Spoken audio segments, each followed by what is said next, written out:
It's she's almost. I can talk for 2 minutes. Well, my system is freezing, oddly enough. Oh, here we are.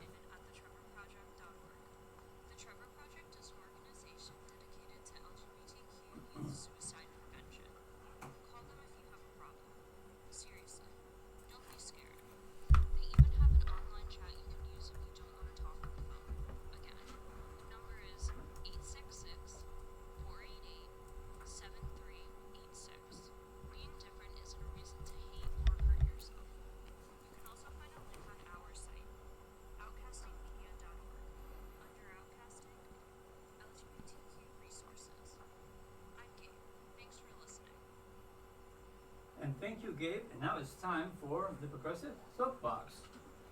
However, just prior to that, I'm going to read a few announcements, things we have going.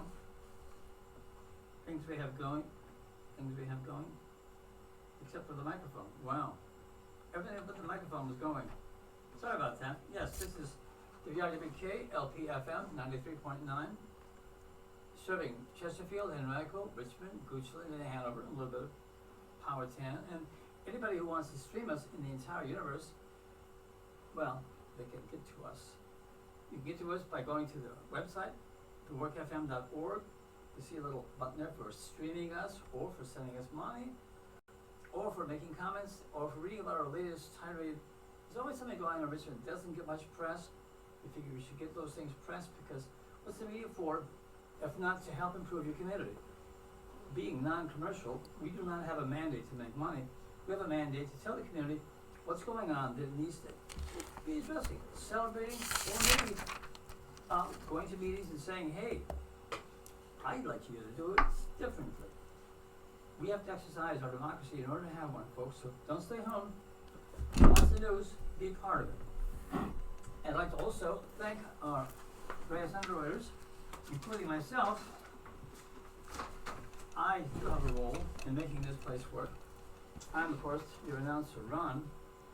I'd also like to mention that Norton, Lee, Karen, Leslie, Lisa, Mark, Stephanie, Stephen with a PH, Josh, Kirsten, Richard, and Jamarl, Marnie, Mary, and many others are our sponsors, underwriters, and supporters. I also want to mention regarding this aforementioned Marnie that we have a new underwriter, and that is Marnie. She manages Kurds and US, which you can go to hang out in your own sort of semi-private professional space with a lot of amenities and get things done without the kids or the pets being underfoot in US, just between the, it's on just off 360, just a little bit west of 150, a long ways east of Courthouse. Actually, if you know where the Pocoshock branch of the post office is, opposite that, going south on Pocoshock, there's a little bit called Pocoshock Way, and that's where you'll find a perch at Pocoshock. Chesterfield's community co-working, co-working community, that's what I meant to say. Anyway, it is at 7617 Pocoshock Way. You can reach them at 804-665-9497. So, check them out. Give you a place to work, place to meet. Great to have little meetings here, coffee and everything provided.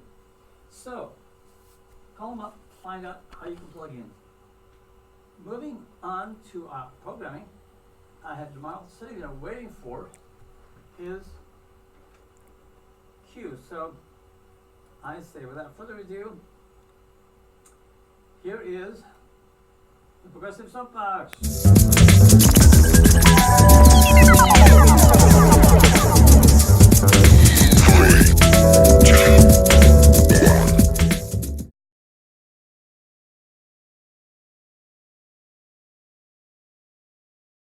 I am the voice that will be in your ear for the next 2 hours on your drive time as you leave your work day and go home to your family, to your loved ones, or to that bar in order to drown those sweet sorrows and that sweet elector of alcohol.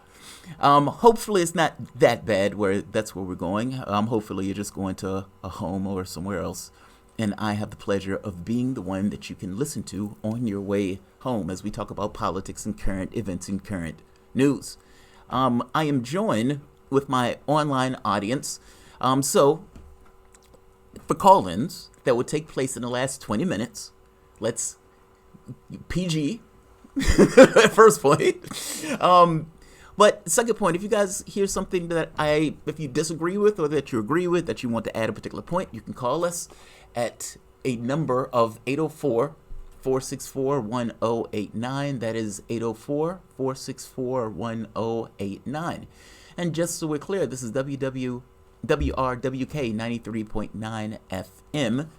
WRWK 93.9 FM. So, Ron, did you hear that Bernie Sanders had a heart attack? Yes, I heard he had 2 stents put in. Yes, he did.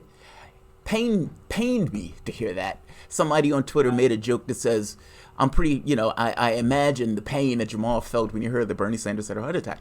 That is true. I mean, as an individual in and of itself, but also just from the standpoint of the campaign, both of those things work in tandem with one another. It's just so happened he's in a horse race, and in the context of that horse race, his heart gave out. It's got to be a tough race in the best of conditions, and having a stint, wow, that's kind of rough. So the way I looked at it, and the way I took it, I looked at it kind of like myself. I mean, there have been times that there have been things that I've wanted to accomplish, and in trying to accomplish those things, I've been willing to, let's say, drive the car on the rims to take it further than what the body probably should be, and any that good sense will say, do. Yeah. But again, the objective mattered more, and everything else was subordinate to that particular objective. Well, I imagine the presidency goes a lot farther away than any objective that I was trying to accomplish. I mean, a lot of the stuff for me was issues of travel. I wanted to go from point A to point B when I was traveling. Essentially, what it boils down to, in 2007, I had a kidney transplant that the doctor essentially said, this transplant is failing. I told that doctor, thank you. I got in my car. I went to the airport and booked the ticket to Amsterdam and smoked a lot of dope, if I'm being honest. Well, the thing is, when you're on a transplant and you're taking transplant meds, you're not allowed to take, no, because it interferes with the medication itself. So that's disallowed. So for the 4 years I had the transplant, you're dry. So I've always wanted to go to Amsterdam, and I worked as a software engineer for like 4 years, and I left. And I estimated that I had about 7 years to make the trip work. I ended up with maybe 2. And that's 2 for periods of time where I wasn't able to keep food down. I think it was towards the end, it had been maybe 4 days where I hadn't been able to eat. And even when I did try to eat, I think I went to like Pizza Hut or something and wasn't able to keep it down. Not really food? Oh. No, it was food. I just couldn't keep it down. And even when I was in Nepal, like I went from Amsterdam to Egypt, overland to Israel, overland to Jordan, took a flight to Nepal, took a flight to India, and at that point I was trying to book a ticket to Bangkok, where I was going to try to get to Japan. Now, when I was in, the thing that changed my mind on this, I was going to keep going. Everything was subordinate to the objective. In my head, keep going, don't stop. And for the most part, that worked. That wasn't necessarily a horrible strategy. It became a problem when you get to the point where your body starts to shut down, literally. And despite how much will you have, you can only go but so far. I imagine Sanders probably did the same thing. I want to be president of the United States. I can't stop doing this. And my argument was that Sanders probably was having certain chest pains. Symptoms, Yeah, there's no way that I believe, granted, there's a potential for you to have an acute symptom all at once, but I strongly suspected that he had been keeping a hellish pace for the last 4 years. Yeah. He had never stopped essentially running for office. Yeah. And he were going to like 3-4 campaign stops back to back to back. And my argument is his heart probably had a diminished capacity even as he was doing that hellish pace, because in his head, I want to be president, everything else matters less. So if I'm having chest pains, if I'm getting weak or tired, I need to put it behind me. I need to keep going. Yeah. And he came out and he talked to the crowd. Now, the media had been hounding him, trying to monetize the story, looking for some vector, some avenue to something nefarious. Sanders is hiding something. Sanders is hiding something. So Sanders, well, his campaign went into crisis management. Now, not necessarily because there was an actual crisis. People have millions of people have stents put in every day. And the diminished capacity of his heart would have been far worse than what it is after he gets the stents, meaning replacing and fixing his heart in regards to the blood flow. So there's not a crisis in the real sense of the word. There's more of a crisis in ensuring that the people who are supporting him realize that he's okay, that his enemies who want to try to trash him realizes that he's okay, and for the most part to assure everybody else that he'll be in the campaign. I know people who support him are slightly freaked out by this, because I was slightly freaked out by this. Sure. I was too. Yeah, I think anybody to some degree would. Just him as a person with advanced age. And even from the standpoint, again, of this notion of a quote-unquote political revolution that he is the focal point for. And I have qualms or questions about if it is not him, who? And I don't know who the other who is. So there's a lot of things that are riding on this particular point. Sanders comes out and talks about what happened.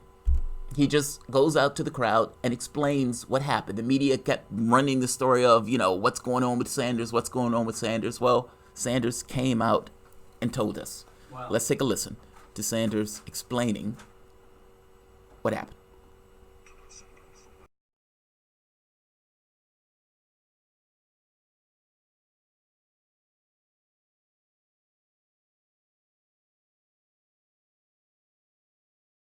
When you have pain in your chest, listen to it. But I'll tell you one thing that I look forward to doing. I play it one more time. I must confess that I was dumb.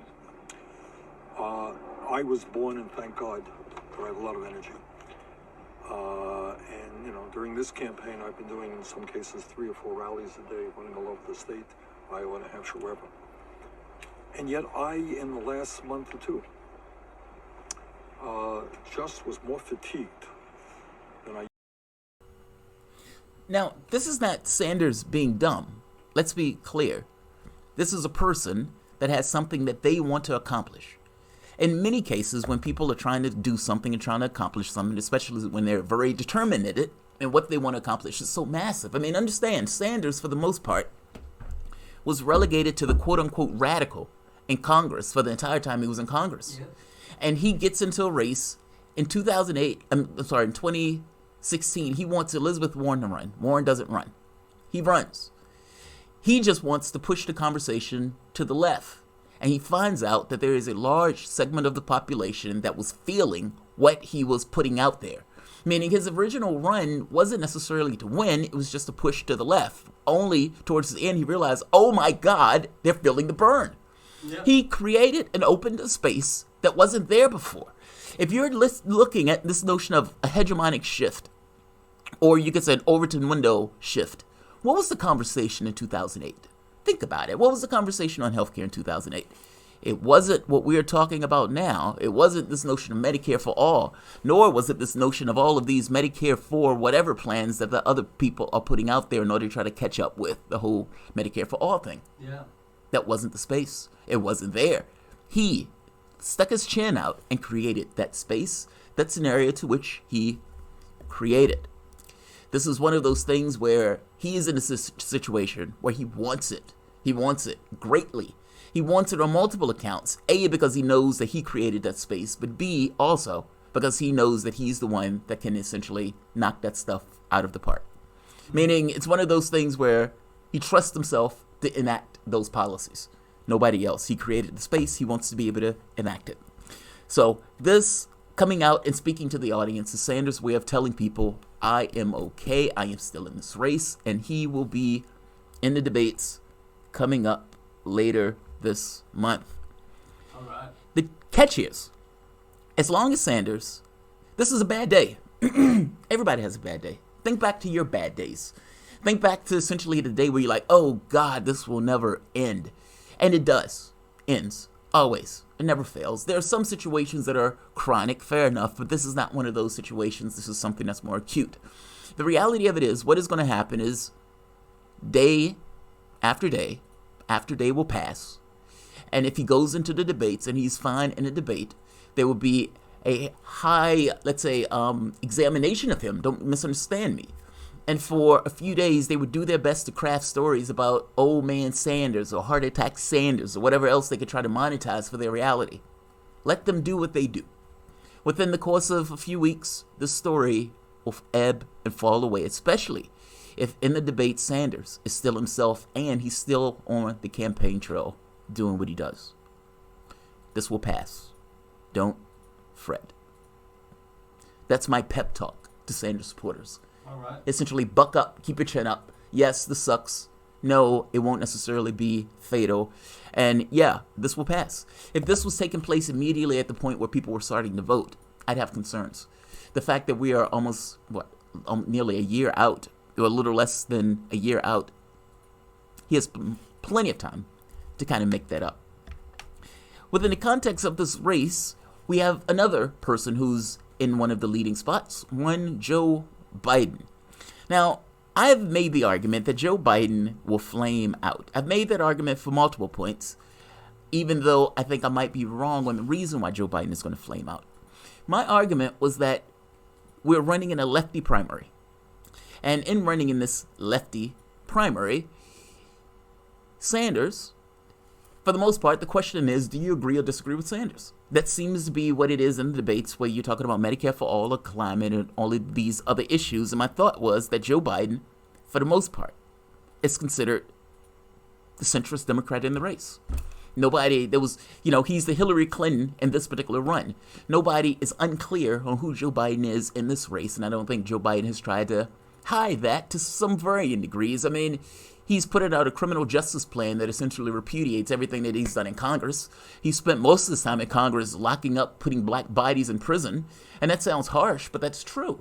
He says himself he was working with segregationists, Strom Thurmond and some of these other guys in order to craft this kind of criminal justice plan. But ultimately, there was bias in the plan dealing with crack versus cocaine. And Bill Clinton knew that bias was in that bill. Bill Clinton put the bill through anyway. One of the key proponents of that bill was Joe Biden. Joe Biden.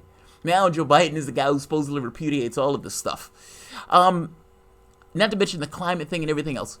Ultimately, Joe Biden got to the point, him and his wife just came out and said, look, we're more electable, we could beat Trump.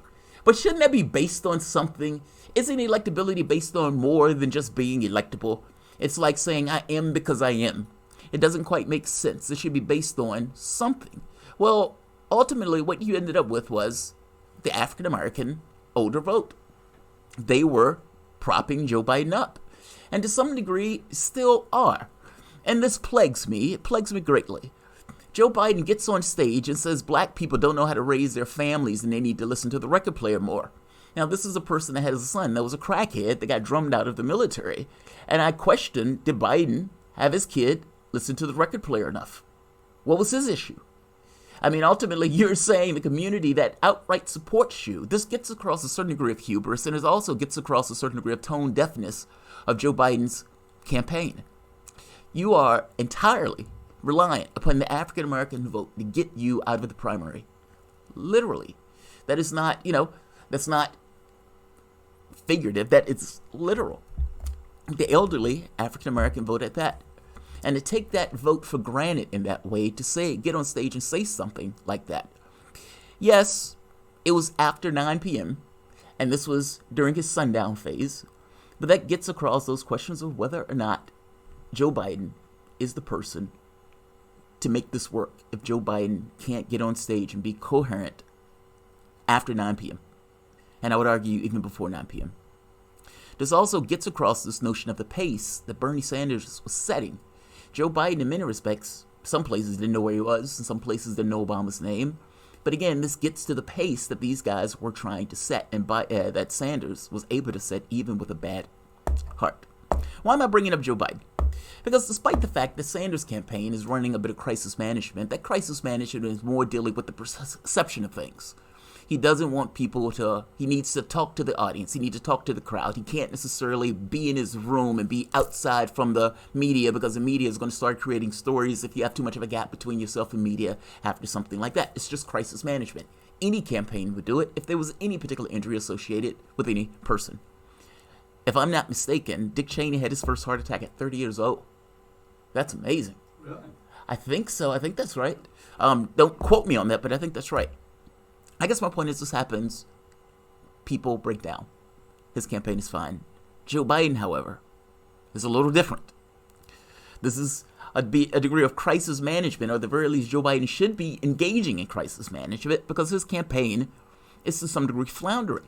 Elizabeth Warren has been surging. I mean, to be fair, she's been getting all sorts of beautiful media attention from CNN and Fox and MSNBC, who don't say a bad word about her and trashes Bernie Sanders at every occasion that they can get. Calling the man anti-woman, saying it makes skin crawl, all of this other stuff that they've been saying, going so far as to say, if you support Sanders, you are just sexist. And it's like, what? But this was the stuff that they were saying about Sanders. Even when they give the polling results, they'll put Sanders' name out of place in the polls. I saw a poll that MSNBC ran and Fox News ran. Both networks ran the poll.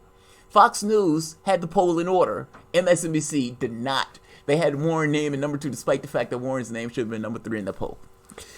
That's the network. So she's been getting glowing praise from the networks. She's been doing great. And to some degree, she has gotten a bump. A significant one. And to some degree, it's come at the expense of one Joe Biden. On top of what looks like Biden dropping to some degree in the polls, one of the other things that was just announced got across the difficulty that Joe Biden is having to establish himself as a frontrunner. Meaning people who are frontrunners look a little bit better than this. Third quarter fundraising. Bernie Sanders, despite having a heart attack, despite giving 2 stints in, raises $25.3 million. Bernie Sanders hit 1 million subscribers, 1 million donations, individual donations, faster than anybody else in history. And in this case, he has a war chest that is being developed and is showing himself as being able to raise a ton of money. if I'm not mistaken, 9 or 99.8% of the people who donated to Sanders have not hit their maximum donation. Meaning Sanders, despite bringing in all of this money, can essentially do this for the entirety of the election. Joe Biden, however, has not done as well. Joe Biden raised $15.2 million in the third quarter, and this puts him behind Buttigieg, and if I am not mistaken, it even puts him behind Yang. Kamala Harris was able to raise $11.6 million, but Kamala Harris is around single digits in the polling at this point. Tulsi Gabbard essentially eliminated her political ambitions for president, at least in this election cycle. But Joe Biden is a frontrunner. Despite tapping all of these big donors, despite being in the hand in glove with this kind of oil and gas, he says he's signing the essentially the green energy pledge. And we found that he broke that by having friends and donors who were essentially part of the energy market.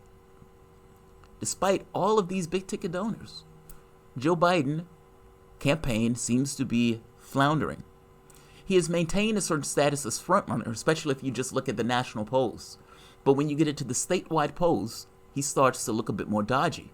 In many of the states, not South Carolina, but many of the other states, in the South he's still running strong, but in many of the other states, Joe Biden is either not in the lead or the other candidates like Warren and Sanders are within 3 points of Biden. One of the recent polls that just came out for Wisconsin had Joe Biden all the way in single digits, and this is the Wisconsin primary poll.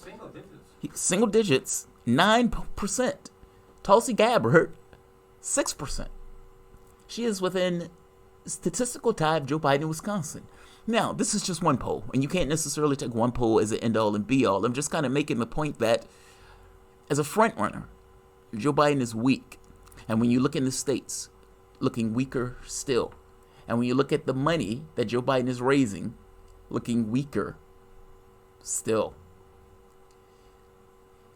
I strongly suspect this race will be between Warren and Sanders. And that brings up a whole new way of trying to run in this race and dealing with one Elizabeth Warren, because she is not Biden. She's not Biden. You have to treat her differently. And the way you deal with Warren is going to have to be to some degree differently if your name is Sanders, because the people who support her and the people who support you has a certain degree of crossover that you don't necessarily want to tarnish by going after Warren in a way that might be a little bit more brutal. Meaning you will go after Biden in a little bit more of a brutal way. The people who are supporting Biden aren't doing so because they love Biden. They're doing so for the most part just because they think he's more electable. Warren is not that way. You have people who identify with her, and any attacks on Warren that are brutal or unfair, and mind you, that is some degree subjective, but still, vetting that they consider to be somewhat unfair may tarnish your particular candidate. I mean, they may hate your candidate for you vetting theirs. That's not necessarily true with Biden because people don't love Biden in that way. I hope you understand the difference. There's an identification with Warren that is not necessarily there with Biden. Biden is there from the standpoint of electability. There's a difference in those things. The reason that Biden can't raise money like that is because Biden doesn't have the love. But the reason why you look at the polling and Biden has a higher degree of polling is because, yeah, I think he's more electable. I'll vote for him, but Lord knows I'm not giving him any money. I don't love him that much. That's not true with Warren. That is not true with Warren. She needs to be treated differently. My only point, basic point, in the race for president, I have made a prediction that I am standing by, that Joe Biden will flame out. Not only will he flame out because his policies are somewhat out of kilter, he will also flame out because of what is taking place right now from the standpoint of the impeachment of Trump. This will not fare well on Biden. And if you look at the questions that the media is asking Joe Biden does not have answers to those questions. Hey, Vice President Biden, yeah. It looks like your kid was, not to be, brutal, but on coke, and he got drummed out of the military, and yet he got a job working at this massively corrupt energy company, making $50,000 a month. He knew nothing about gas, and he knew nothing about the Ukraine. It seems like he was treading on your reputation as vice president. That doesn't seem corrupt to you. Hey, don't ask me these questions. Put these questions on Donald Trump where they deserve to be. I gotta be honest, I don't see why these questions are necessarily wrong. If you tell me that you can investigate Donald Trump for the Russia-Trump stuff that ended up being a conspiracy theory, I don't understand why it's wrong to investigate Democrats in areas that seems to have a certain degree of malfeasance. Just because one is corrupt, meaning Trump, doesn't necessarily mean that the Democrats are paragons of virtue. And especially if you're looking at what was taking place in the 2016 election, paragons of virtue they were far from. I would agree with you that Donald Trump was trying to essentially drum up stuff to hit Joe Biden. It is also true, however, that there was probably stuff there to hit Joe Biden with. And not just Joe Biden, the DNC itself. Meaning the behaviors that the DNC was taking within regards to Ukraine in the 2016 election. This isn't my opinion. Politico even ran the article, which if you're on my YouTube audience, you can see Ukrainian efforts to sabotage Trump backfired. And ultimately, the article makes the point that the Ukrainian government was leaking information in order to attack Trump. And that it backfired because Trump won. And that you had a DNC operative, literally, in the Ukrainian embassy that the Ukrainian embassy in the United States own up to. This looks bad. Now, the question becomes, if it is such a big deal that Trump was supposed to have worked with the Russians, okay, and if that was such a big deal that demanded to be investigated, okay. Now, when it comes up that that's a conspiracy theory, why shouldn't we investigate how that conspiracy came to pass? That seems weird to me. And if you could show that the DNC was working with a foreign government in order to attack Trump, how does that not get investigated? That's not a conspiracy theory. I don't necessarily know what Rudy Giuliani had been peddling on this case, and nor do I know everything that Donald Trump was thinking in this case. But I do know that what I just said was flat fact true. And if what I just said was flat fact true, which it is, then there's some malfeasance that took place in 2016 in almost the exact way that the Democratic Party essentially howled that Trump was guilty of. Biden stars in this to some degree because he was on stage bragging about using funding in order to get a prosecutor fired that was just so happened looking after a company that his son was working at, Busima. My point is this. Biden may be taken down just by the Democrats trying to eat through Donald Trump. Meaning the impeachment investigation, whether it gets Donald Trump or not, will start to raise questions about Joe Biden in office. If not only just from the amount of money that are being spent in the various states to seed the ground in order to protect Trump. Biden is going to take the hit. It's not just the electability stuff, but it's also, this is going to drag him down. And if you look at some of the interviews that Biden has been taking, when they've asked questions on this, he looks unhinged. I suspect because he knows what I know, that there is problems with Democratic efforts in the last election. And the impeachment of Trump, or the attempted impeachment of Trump, brings that stuff to a head. That benefits Warren, it benefits Sanders. It does not benefit one Joe Biden. That's my judgment of sorts.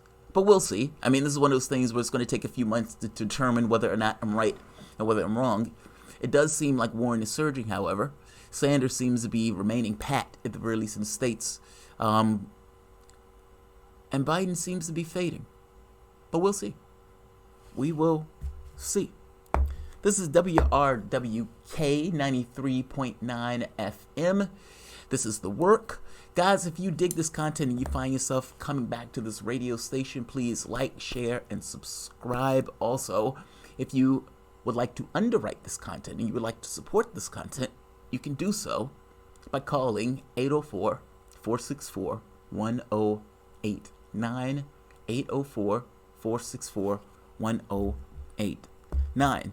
And by the way, not just if you want to support the content, if you also would like to call into the show, you're more than welcome to do so. In the last 20 minutes of the show, we'll be taking calls. If something is said that you agree with, disagree with, somewhere in between, feel free to contact us and share your point of view. So, talked about the two frontrunners. We have one more frontrunner to discuss in regards to Elizabeth Warren in the news. So a story in the news has hounded one Elizabeth Warren. The story that has hounded Warren has to do with a ad, or let's say a video that has surfaced that contradicts something that Warren has been saying. Ultimately, no calls into the last 20 minutes of the show. Ultimately, Elizabeth Warren on the campaign stage has essentially said,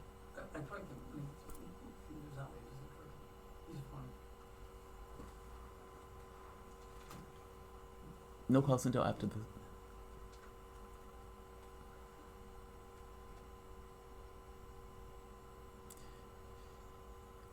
Okay.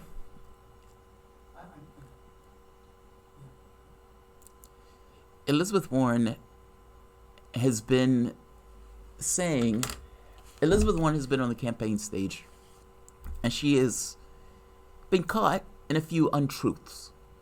One of the big ones has to do with the whole Native American thing, that Elizabeth Warren was a Native American, and you find that she told Harvard that she was a Native American, even though at one point she said she had no idea how Harvard found out. She said her parents eloped. That ended up not being true.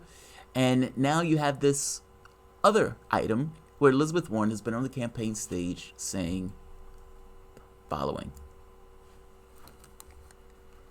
So my first teaching position was as a special needs teacher. There we go. I loved I'm not that hearing job. This.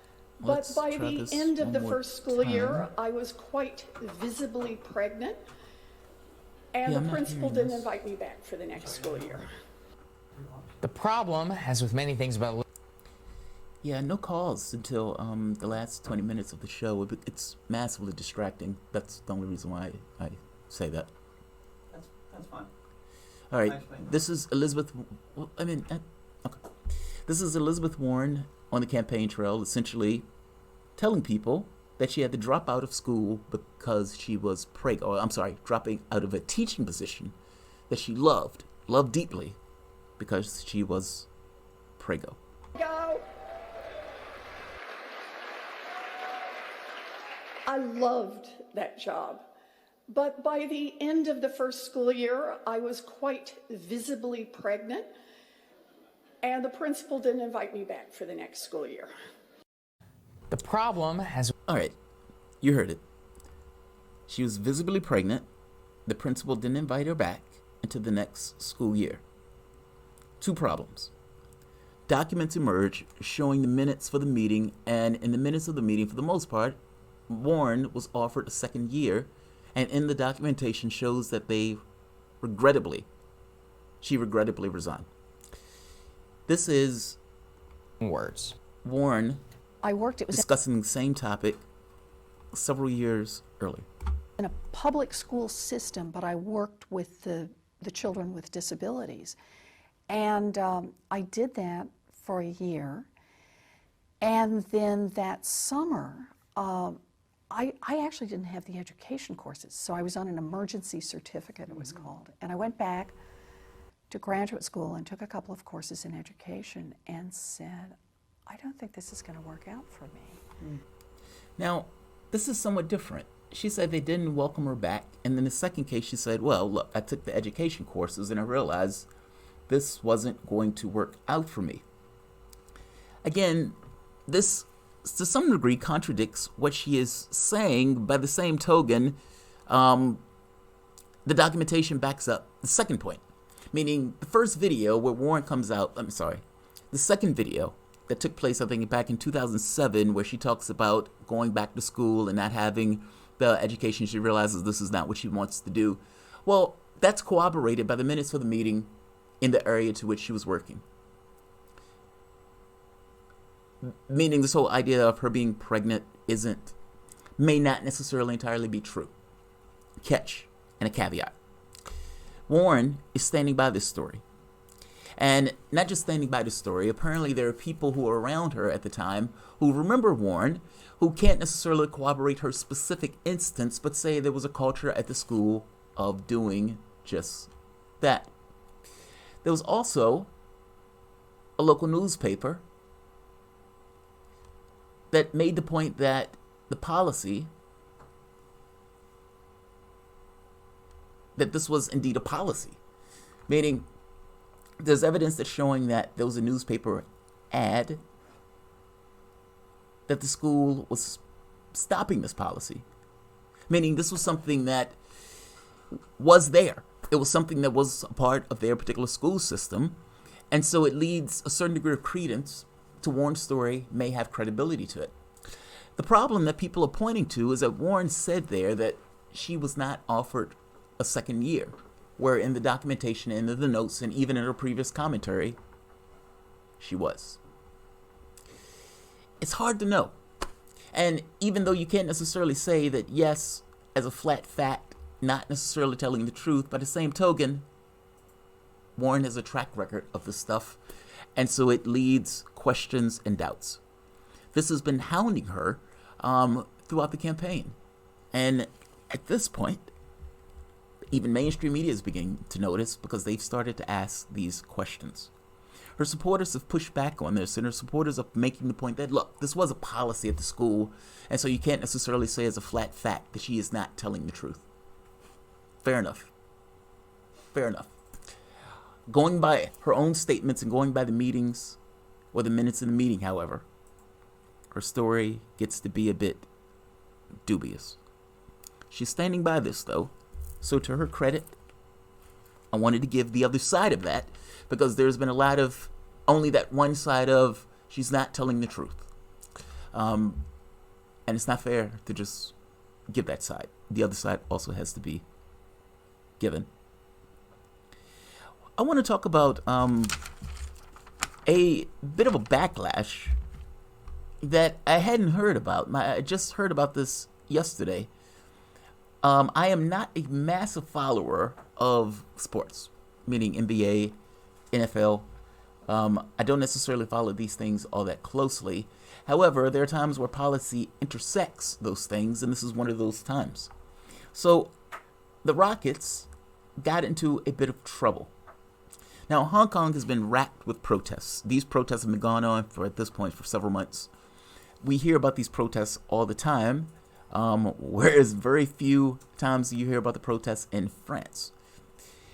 Recently, they passed a ban on masks. Now, if you remember, these protests started when... Yeah, let's go there. These protests started when Hong Kong passed an extradition bill in order to extradite people to mainland China. Now, if you remember, Hong Kong was handed back to China from the Brits, supposedly with this notion of having a two-system plan, meaning in one case, they have their policy, they have somewhat of an autonomous government in Hong Kong, and China, of course, is China. This is a national stain. The very existence of Hong Kong is a national stain. In 40 years, give or take, Hong Kong is supposed to be merged back into mainland China, meaning this notion of a two-system policy breakdown. So it's a little weird that a protest breaks out over an extradition bill. Because think about it for the moment. If a protest is breaking out over an extradition bill, what is it going to look like in 40 years when they're actually handed back over, supposedly, to mainland China? This gets exacerbated and essentially blows up. Now, I've made the point. Many people have said, where is Donald Trump in this? And where is America's leadership? And I laughed at that because when they were saying this on mainstream media, the person in Hong Kong was holding an American flag. In some of these cases, these guys have been holding British flags. They've been singing this Pledge of Allegiance. They have been burning Chinese flags. They've been having running fights throughout the streets. Hong Kong has passed a law banning face masks. In various times throughout the protests have gotten more violent, shutting down airports, torching police stations. And I have to be honest, these have been the most cordial police that I think I've ever seen in my life. And I'd be shocked to see how many people would be shot in America if something like this was taking place in America. Can you imagine burning a police station and anywhere in America and having that fly? I can't. China had been threatening sending military personnel in order to help quell what was taking place in Hong Kong because, again, the existence of Hong Kong in and of itself is somewhat of a national embarrassment based on the history of Hong Kong. Meaning, Hong Kong was ripped away from China when the Brits wanted to sell opium, and mainland China essentially balked at Brits being able to do so. They took Hong Kong as a penalty for it. This harkens back to a time where China was not able to defend itself, and in many respects is somewhat of a national embarrassment. I'm trying to think of something that's similar to us, but I can't think of anything right offhand that would be similar. A piece of land that was essentially taken where we, as a national disgrace, couldn't defend ourselves. I think back to something like Germany. If you think back to World War I, Hitler's motivations and rationales, in many respects, came from insecurity. This embarrassment, the buildings that he was building were these grotesque buildings that were supposed to be ridiculously large in comparison to Paris. Why? Because he had this thing where he was bothered by this notion that Germany was looked down upon by other powers. He didn't look at Germany as being subordinate to other powers. However, in his head, there was an insecurity that was brought based on that Versailles Treaty and based on what Germany endured. Hitler wasn't anything before the Treaty of Versailles, meaning the Nazi Party didn't necessarily get its oomph and didn't get its surge until the situation was right that allowed it to come into existence. It was a national pain. The national pain was the thing that allowed that level of fervor to take place within the context of Germany. I'm not comparing Germany immediately to China. I'm just making the point that there are national things that dig in the heart of a particular nation that have certain consequences, cultural consequences that go throughout the course of time. Slavery in the United States. This notion of calling an African American boy. Why does that matter? African Americans that were born today weren't necessarily slaves, and yet that's still stuck in our head from a standpoint of a cultural memory that we have in this country. No, it's not a one-to-one. I'm just trying to get across this notion that there are things that plague us that also plague other countries, even though they don't necessarily plague other countries in those specific ways. It's cultural memory. Hong Kong, fits the bill for China in this case. They've been having running street battles, cracking down in this notion of people with masks on. Now, I don't need to tell you, but we are also in the middle of a trade war with China. China is trying to expand in the various technologies where we've been dumping a ton of money into military. They have been expanding in their infrastructure and expanding in their ability for telecom, communications, and so forth. The United States is now trying to curb their influence in the world and is trying to browbeat other nations to stop them from using Chinese products with varying levels of success, and in many cases, none at all. Within the middle of all this, the Rockets GM, Daryl Morey, comes out and tweets support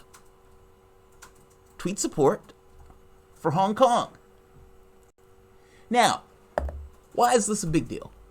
A basketball company in the United States, or person, GM of a basketball company, the Houston Rockets, tweet support for Hong Kong. This became a firestorm. This became a massive deal. I did not know this, but apparently the NBA has all sorts of contracts and work with China.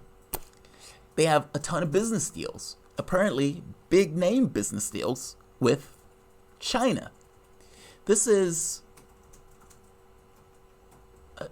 take a look at this. Houston Rockets general manager Daryl Morey tried to defuse a rapidly growing fallout over his deleted tweet that showed support for Hong Kong anti-governmental protesters, saying he did not intend to offend any of the team's Chinese fans or supporters. Well, he did. Mainland China, whatever you want to think of China, and I understand many of the people in the United States tried to call them, oh, these guys are just brain dead, or these guys are just toadies for the regime, or all of the stuff. Nonsense. They have a certain cultural pride, just like this country has a certain cultural pride, and they look at what is taking place in Hong Kong, and they massively, greatly dislike it. Again, you're talking about something that is somewhat of a cultural stain.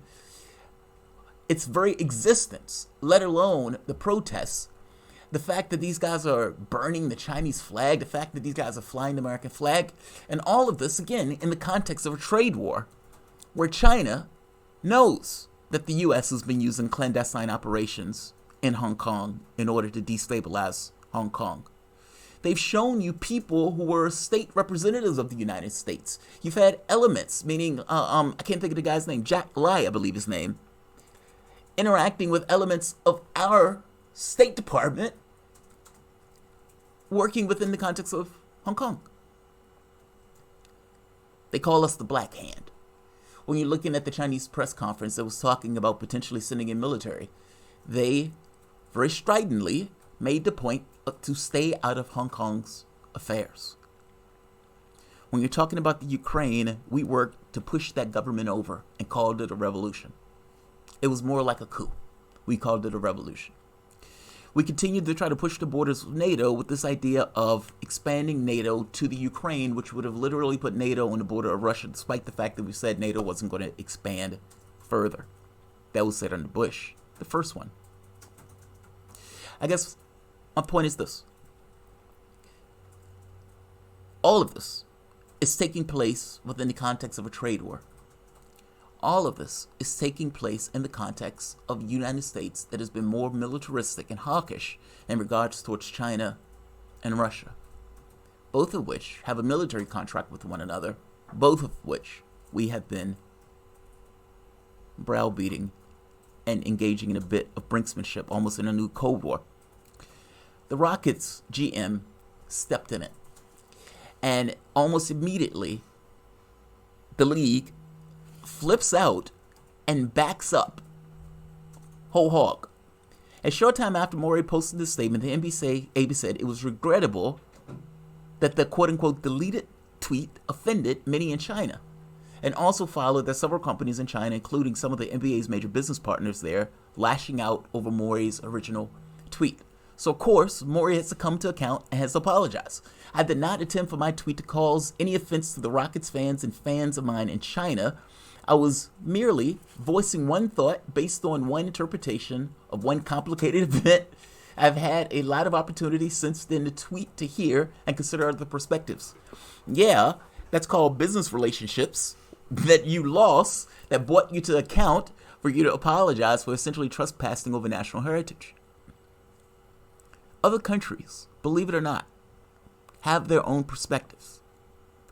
They will have a perspective that may find something that your country thinks is perfectly okay, not so okay. Mainland China is not on board for what is taking place in Hong Kong. If they are not, and you are tweeting support for them, and you have business relationships in mainland China, just by definition, those business relationships, especially if they are deeply offended by what is taking place in Hong Kong, may suffer. It's just kind of is what it is. We flip out over things also in this country. Well, other countries have their own pet peeves. This is one of them. Maury tweeted an image that read, "Fight for freedom, stand with Hong Kong," referring to the 4-month protests in a semi-autonomous Chinese region that led to Houston's owner Tillman Fertitta to turn to Twitter to say that Maury does not speak for the Rockets, inspiring an outcry that included the Chinese Basketball Association, whose president is Yao Ming, the former Rocket star center, saying it was suspending its relationship with the team. Hong Kong is deeply offensive in its very existence. The protests have made this worse. Now, if you notice, I haven't given my opinion on any of this in the video. I've only told you the sides. I don't think there's anything wrong in particular with people who are in Hong Kong expressing their notion of individuality. By the same token, I don't think it's wrong for the mainland China to feel some kind of way about it either, especially considering the situation to which it was taken from them in the first place. I look at this as various perspectives kind of working their way out based on the previous history of those countries. By the same token, if you're going to tweet support for it, there are going to be economic consequences, and you can't be mad at the mainland for having feelings about something that is a deep cultural embarrassment. There's no wrong in tweeting support for Hong Kong. By the same token, you can't be mad at the repercussions of that tweet in China. You know, what's funny, you had various political figures, including Democrats, saying, oh, China is trying to use their economic might to silence critiques. This is a country that is literally uses economic might to sanction and pull out of deals all around the world and sanctions various countries that didn't toe their line. I mean, Donald Trump threatened to destroy the economy of Turkey if it did anything to the Kurds that he didn't deem in his great wisdom to be appropriate. But what is he talking about here? He's talking about literally using sanctions in order to do such a thing. Yeah.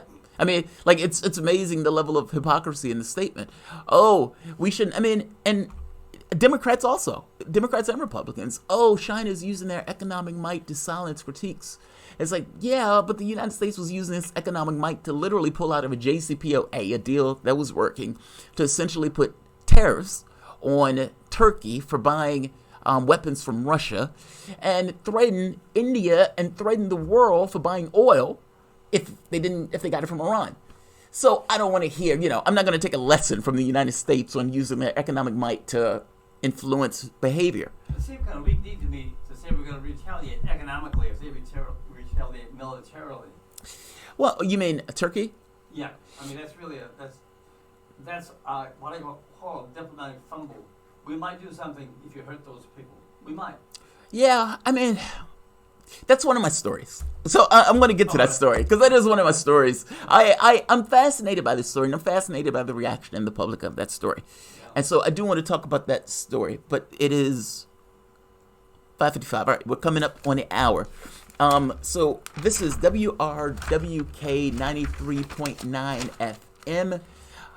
Community Radio, building a bridge. Ron, do you want to give just the underwriters? Well, I can mention a few more incredible things we have in our arsenal of incredible things. I want to mention the shows we have this week. Of course, this is Tuesday, obviously.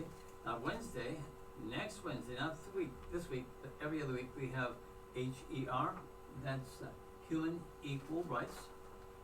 Leslie does that. She always has interesting people on, ask challenging questions. That's 7 o'clock every other Wednesday. And on Thursday, we have two incredible shows. Lisa does Richmond Business Babes, her name, not mine. Richmond Business Babes, where she talks to independent, local women running successful businesses. And then, of course, at 4 o'clock, we have Self-Care Activist, run by one of my faves, Mary, the heroine, Burris. Welcome back to Lead Our World Lead now. A desperate... You can check out the events on Facebook. She always has something incredible. So I'm sure she won't support us. She won't disappoint us this week. In fact, I'll tell you, on the 10th, she'll be interviewing sound healer Julian Desta. They'll be chatting about the power of sound and vibration. Can a banana and heal. Also, Al Condi will be contributing a video recorded interview with an interesting person in our community. That's the 10th, 4 to 6, on the Work FM 93.9. Or if you want to stream us, you can go to theworkfm.org and find a little button that says "Listen Here," and it's red, and you can find your way to our little stream. And we more than welcome you. We have people all over the world listening at various times, and we welcome you to join them. We're glad you're here with us now, actually. If I haven't mentioned that, thanks for joining us.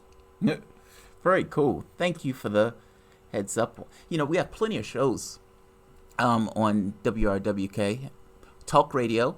Oftentimes you don't necessarily get the opportunity for talk radio on some other channels, especially when you kind of get the spread of people on this channel. So I often ask if people are open, that they're in the area and they're looking to support a channel like this.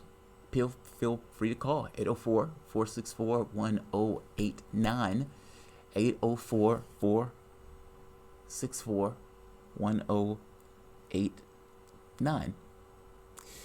I saw an interesting report. You know, Republicans often tell me breathlessly about fiscal conservatism, fiscal rectitude. You got to be able to keep your house in order. You can't just be spending money willy-nilly. I mean, you can't just be putting out paper like that. I understand you people want health care and all this other stuff, but we can't afford that stuff. We can't afford that stuff. There's no way we can afford health care and all of this other stuff that you guys are asking for.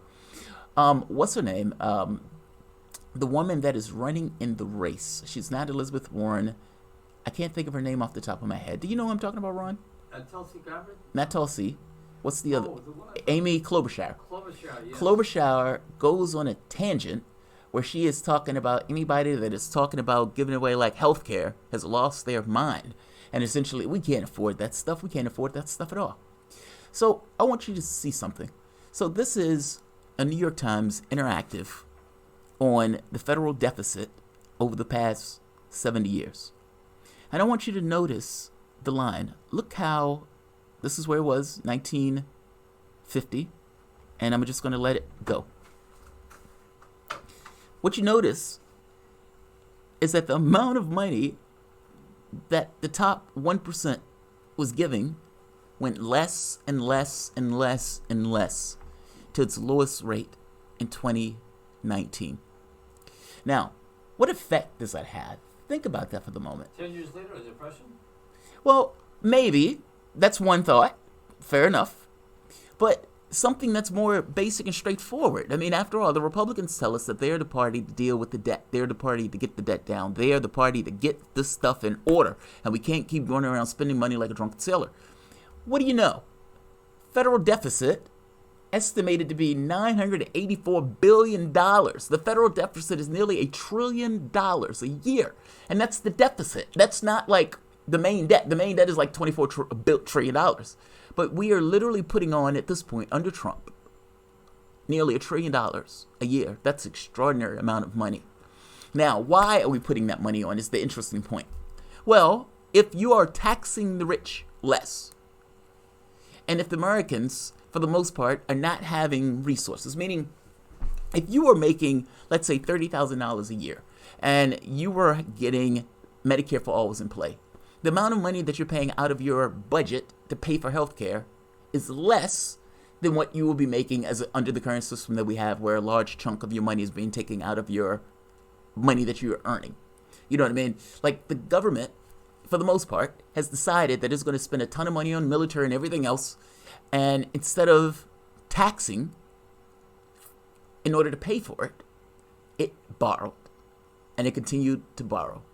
So Trump gave a massive, massive tax cut, and what happened to it? It ballooned deficit. That money essentially came out of our wallets. We, the government, and the people of this government essentially borrowed $1 trillion. I would wager a lot of that came from that tax cut that Trump gave, that owner's tax cut, where the overwhelming majority of that tax cut went to the top 1%.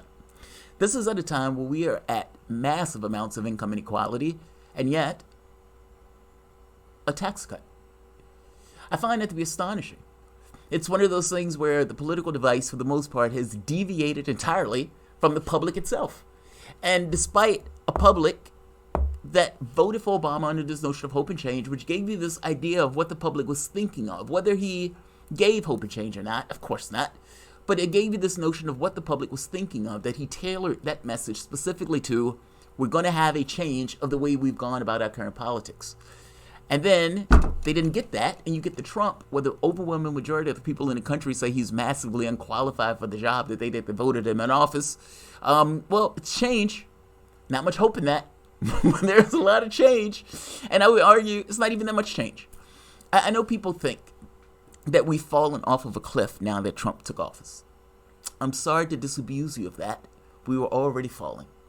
Yes, Trump is more onerous. Yes, Trump is a ghostwriter face when it ripped the mask off and you have, yes, this is a person who's here.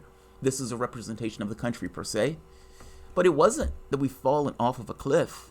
I mean, if anything, Trump is just somewhat of a rightward shift, but not necessarily so rightward where you can't necessarily see it. Meaning, it's not this massive, strange deviation. I mean, if you're talking about foreign policy, for the most part, Trump is still doing the bombings. Yes, he's trying to get us out of Syria and Afghanistan. I don't necessarily think that's all that horrible. But in regards to clandestine operations, he hasn't necessarily stopped. Yes, he's been more onerous from the standpoint of Iraq and Venezuela, but would any other right-winger have been different? Not really. I mean, even if you had Mike Pence in that office, Mike Pence would pretty much be behaving the same ways with the exception of he hates gays. I guess my point is, the country was in a fix. That fix might have gotten worse with Trump, but that fix didn't start with Trump. And people putting Trump in that office wasn't an aberration any more than Brexit was an aberration, any more than Bolsonaro was an aberration. None of these things were aberrations per se. You had a population that wanted something fundamentally different and was willing to vote for something that was utterly atrocious. If that meant that that atrocious thing was going to be different, almost to punish the system in and of itself for allowing this level of deviation in wealth. Meaning the difficulties that people are having have effects in a larger society. And people are shocked that they put in Trump, never asking, why did they put in Trump? They just immediately went to Trump in Russia, and now Trump in Ukraine, and never evaluating why Trump was in that office, just never accepting the election result as the way it went. That's a tangent. My point is, the Republican Party is not the party of fiscal rectitude. They never were. Maybe at one point they were, but at some point that just became jargon. It became casting. The Republican Party figured that attacking Democrats on this notion of the budget was a way of restraining them in the federal programs that they wanted to push forward. This, at a certain point, just became the politics. It became optics. The Democratic Party, for their sorts, allowed them to be attacked in this way and allowed themselves to take on this thing as if they're the party of a bloated budget, despite the fact, if you look at Obama and if you look at Clinton, their budgets were far more reined in, as opposed to Bush, who ended up spending $7 trillion on a war. Whatever you want to say of Obama, between the presidents, he reined in the budget much more than either two. And again, I point to Donald Trump with a nearly $1 trillion budget deficit is utterly and outright extraordinary. I can't. That number is mind-blowing. You know, the British Empire was able to maintain their empire as long as they were the standard, meaning as long as the pound sterling was the global standard by which trade and everything else was done by, the British was able to maintain that empire. The moment that the pound was replaced by the dollar, that empire shriveled up.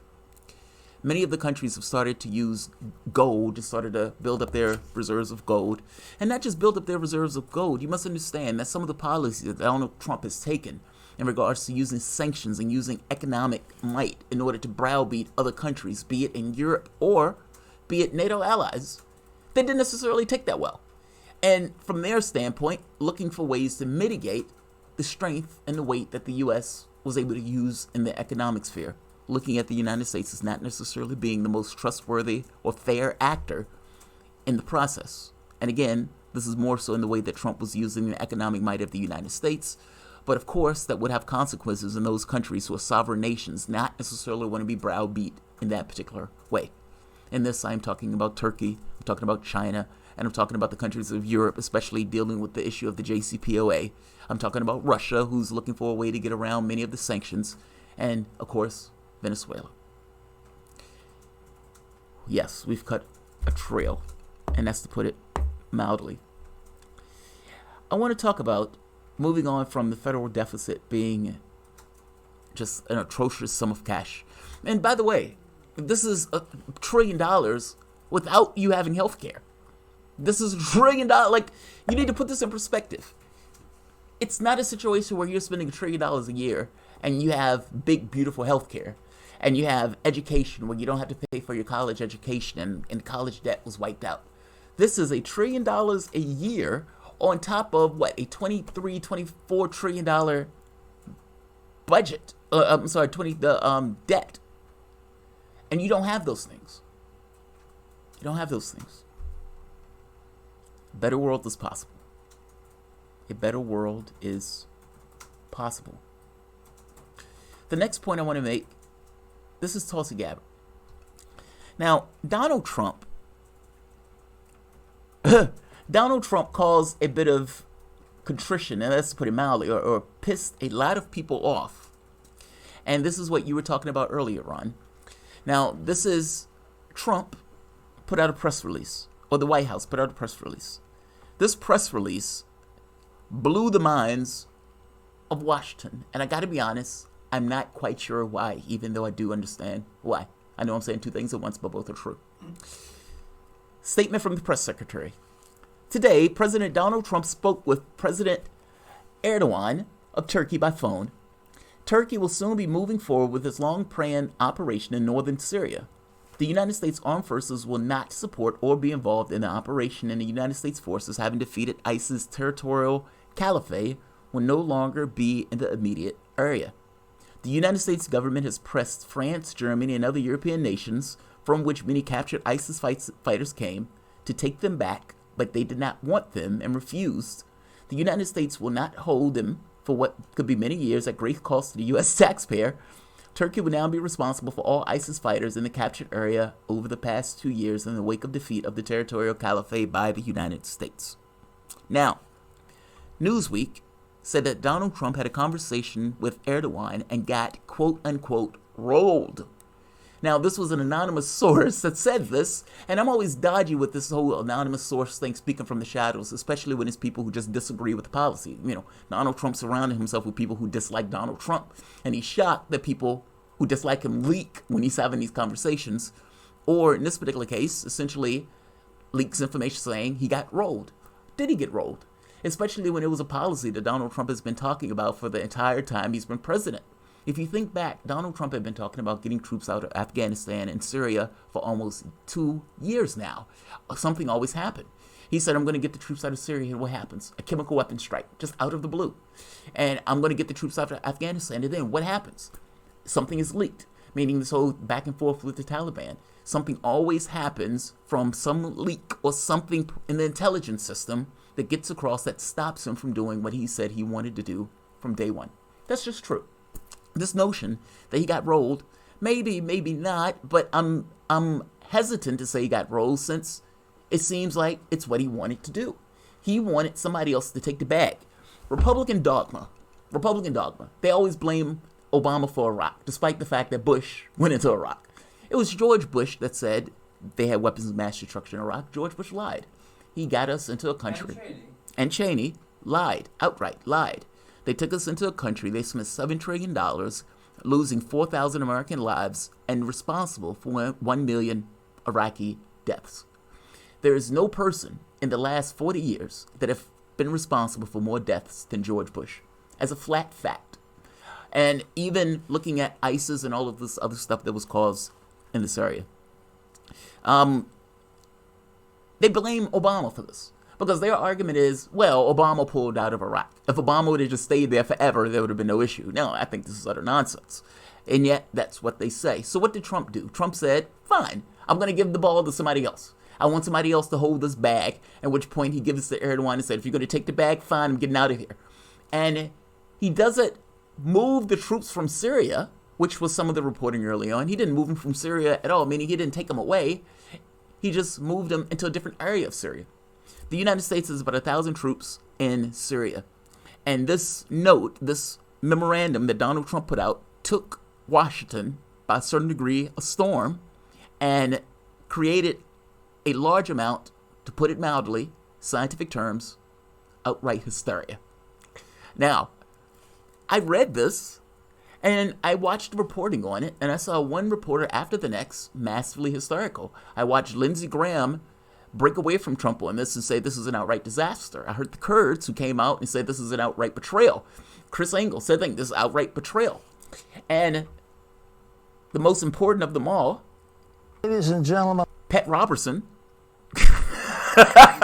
came out, my go-to guy for explanation of the world, came out. I want to say right now, I am absolutely appalled that the United States is going to betray those democratic forces in northern Syria, that we possibly are going to allow the Turkish to come in against the Kurds. That Erdogan is a thug. He has taken control of his country as a dictator. He is a strong leader, and to say he's an ally of America is nonsense. He is in for himself. And the president who allowed Khashoggi to be cut in pieces without any repercussion. Whoa. Whoa, indeed. Whoa. Did he go there? The president that allowed Khashoggi to be cut in pieces. Who was that president? That president wasn't Erdogan. Cash, who was that? That was the Saudis. What is he talking? Oh, let him finish. Let him finish. Because if he wants to make this case, Trump. I was watching the press conference where they were asking Trump about Khashoggi, and he turns to one of the guys and says, how much money is Saudi Arabia spending? Now, that's the truth. Hashtag truth. How much money is Saudi spending? Yeah. And then he says, was this guy an American? And the guy says, no, he was just standing in America. Trump was, oh man, can I really make a big deal out of this? These guys are buying $1 billion of weapons. Let's let him finish. I love this. Pat Robertson is amazing. Let's let him finish. Questions whatsoever is now allowing the Christians and the Kurds to be massacred by the Turks. And I believe, and I want to say this with great solemnity, the President of the United States is in danger of losing the mandate of heaven if he permits this to. The mandate of heaven? Wow. Did you know that Donald Trump had the mandate of heaven?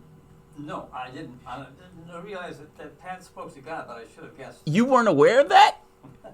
No, actually, he mentioned it a couple of times. I try to play it down. I really like Pat. He has courage, even though I think he's a little bit. I love that. The mandate of heaven is one of the most epic things I think I've ever heard in my life. I did not know that Donald Trump had the mandate of heaven. Who knew? I didn't either. Yeah. Nor did I know. That surprised me. That surprised me. Nor did I know he was in danger of losing it by taking this course of action. That's amazing. What's true? Let's talk about what's true. The United States, under Obama, had a policy of arming terrorists in order to take down Bashar al-Assad. Don't take my word for it. You can take the New York Times word for it. Yeah. The New York Times has said as much on more than one occasion that we were funding terrorists in Syria. In Afghanistan, too. And Afghanistan. Yeah. Now, we're doing two things.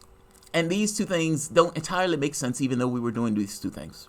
Not only were we funding terrorists and running weapons and everything else using the CIA through these clandestine operations, we were also putting money into what was called the Free Syrian Army. Now, the Free Syrian Army, think of it mainly of Kurds. But you have a situation where elements of the CIA at times were fighting elements backed by our military. Because again, in one sense, we were using clandestine operations to give money and weapons and resources to terrorists, and we were backing terrorists in order to take down Bashar al-Assad. We wanted to destroy and implode the government. We wanted to turn it into Libya, into Iraq. By the same token, we were also putting money and resources into backing the Free Syrian Army. This was the public relations version, if that makes sense. Oh. Like the CIA version was a version of head choppers and terrorists in order to essentially terrorize Syria. The other public relation version was these are the Free Syrian Army, who was moderate terrorists who were trying to The nice guys. the nice guys. Utter nonsense. We were paying for terrorists to try to take down that government and working with the quote-unquote Free Syrian Army. Now, why am I bringing this up? The Free Syrian Army were essentially, or the best fighting force of that army, were Kurds. Now, the Russians, the Iranians, were invited in to assist in propping up the government that the United States was trying to take down and to implode. Understand what I've just told you. We were supporting terrorists in order to take down the Syrian government and turn it into essentially another Libya or Iraq. If that sticks in your throat, it should. It is illegal for any of us to support terrorists. However, the U.S. government was doing just that. Tulsi Gabbard passed an act called the Start Arming Terrorists Act. And she, on many occasions, talked to Jake Tapper about this, but I want you to hear this very specific one. I'll tell you what I heard from the Syrian people that I met with, Jake, walking down the streets in Aleppo, in Damascus, hearing from them. They expressed happiness and joy at seeing an American walking through their streets, but they expressed a question. They said, why is it that the United States, its allies and other countries are providing support, are providing arms to terrorist groups like al-Nusra, al-Qaeda, Arar al-Sham, ISIS, who are on the ground there raping, kidnapping, torturing, and killing the Syrian people, children. This is true, by the way. In Idlib province, the UN comes out and said there are, 40,000 terrorists in Idlib. If you remember, Donald Trump threatened to essentially get involved in almost a war in order to protect those terrorists that was in Idlib. This took place just a few months ago, maybe 6 or 7 months ago. The UN itself comes out and says it. A deal was worked out between Turkey, United States, Syria, in order to essentially create a safe zone for these guys to be in. Mm-hmm. Bashar al-Assad was able to take back 90% of his land, most of his land. The media comes out and says it is okay for us to arm terrorists because he's a bad guy. As if him being a bad guy is sufficient for us to essentially put weapons and money in the hands of people who chop heads and essentially rape women. Tulsi Gabbard's point is we are arming terrorists. We are arming people like Al-Qaeda who hit us on 9/11, and it besmirches me as a soldier for the fact that our government is doing this. We need to stop. That was her main point. And she put out the Stop Arming Terrorists Act. She tells Jake Tapper this, and Jake Tapper starts stammering, but the government says they weren't doing that. Jake Tapper knows. Jake Tapper knows that the government was doing that. Jake Tapper just doesn't want to say. Yeah. There's a difference in those things. On the second front, though, what is important is that we were also supporting the Kurds. And the Kurds and the Free Syrian Army were essentially our guys. Those were our fighting force in that region that was essentially pushing back against ISIS. So we were working in tandem. Take down Assad, but also fight ISIS. Such a weird strategy, but it's what we were doing. This was taking place in northern Syria. Now, the Kurds had a secondary objective, Rojava. They had an autonomous area in that region that they essentially wanted to protect and expand, and the United States was essentially backing them in that region to fight ISIS, but also propping their government up. Problem. Turkey considers them terrorists. And Turkey, a NATO member, meaning that's a contradiction. The United States has to choose. Which one do you want? You want to stick with the NATO member, or you want to stick with the group that's there? The United States has burned the Kurds 8 times before. Yeah. And my argument was going to be that the Kurds were always going to be burned. There was no situation where the United States was going to get out of this without burning the Kurds. With one exception. If Syria imploded, meaning if the United States got what it wanted, and they were able to destroy the Syrian government and implode that government and turn that government into a failed state. They are selling slaves right now in Libya based on what the United States were doing. You can buy a black slave for $500. If you want one, you can get one if you got $500. Most Americans don't have $500 in the bank, so they wouldn't be able to buy one. But if they did, Be awkward. thanks to Obama and the other European nations that decided to essentially go on these bombing raids in regards to Gaddafi, I never understand this notion that our bombs are somehow better than somebody else's sword. Meaning, whatever you want to think of what Gaddafi was going to do, for somehow it is better to essentially destroy all of those and kill all of those people as opposed to something that Gaddafi is going to do. I'm always enamored by that. It is not our business. We get Gaddafi to give up his nukes and then we essentially blow the place to hell. Yeah. He gets sodomized with a machete. Hillary Clinton is laughing and giggling, saying, "We came, we saw, he died." Well, a lot of other people also died in that. Not just a lot of people died, also the havoc and essentially these roving gangs that are responsible for the essentially destruction of that country. I'm making the point that the same attempt was tried in Syria. The only way the Kurds was going to get what they wanted is if that particular area was destroyed, meaning the Bashar al-Assad government collapses. And the head choppers and everybody else that the United States was funding in those areas essentially take the day, take the area, and the Kurds can get their spot because there is no government at that point to essentially oppose the Kurds. In this case, what you would probably ended up with is Turkey doing the land grab. Now, what Turkey is doing now, with Trump's approval, is a land grab in Syria. And Trump is essentially saying, we're not necessarily leaving Syria, but we are leaving this particular area, and we are turning this area over to Turkey, who considers the Kurds, again, a terrorist organization. My point is, there is no situation where the United States, unless the United States just assumes that it would stay there forever and prop up a government in somebody else's country, that the Kurds was going to make it out okay.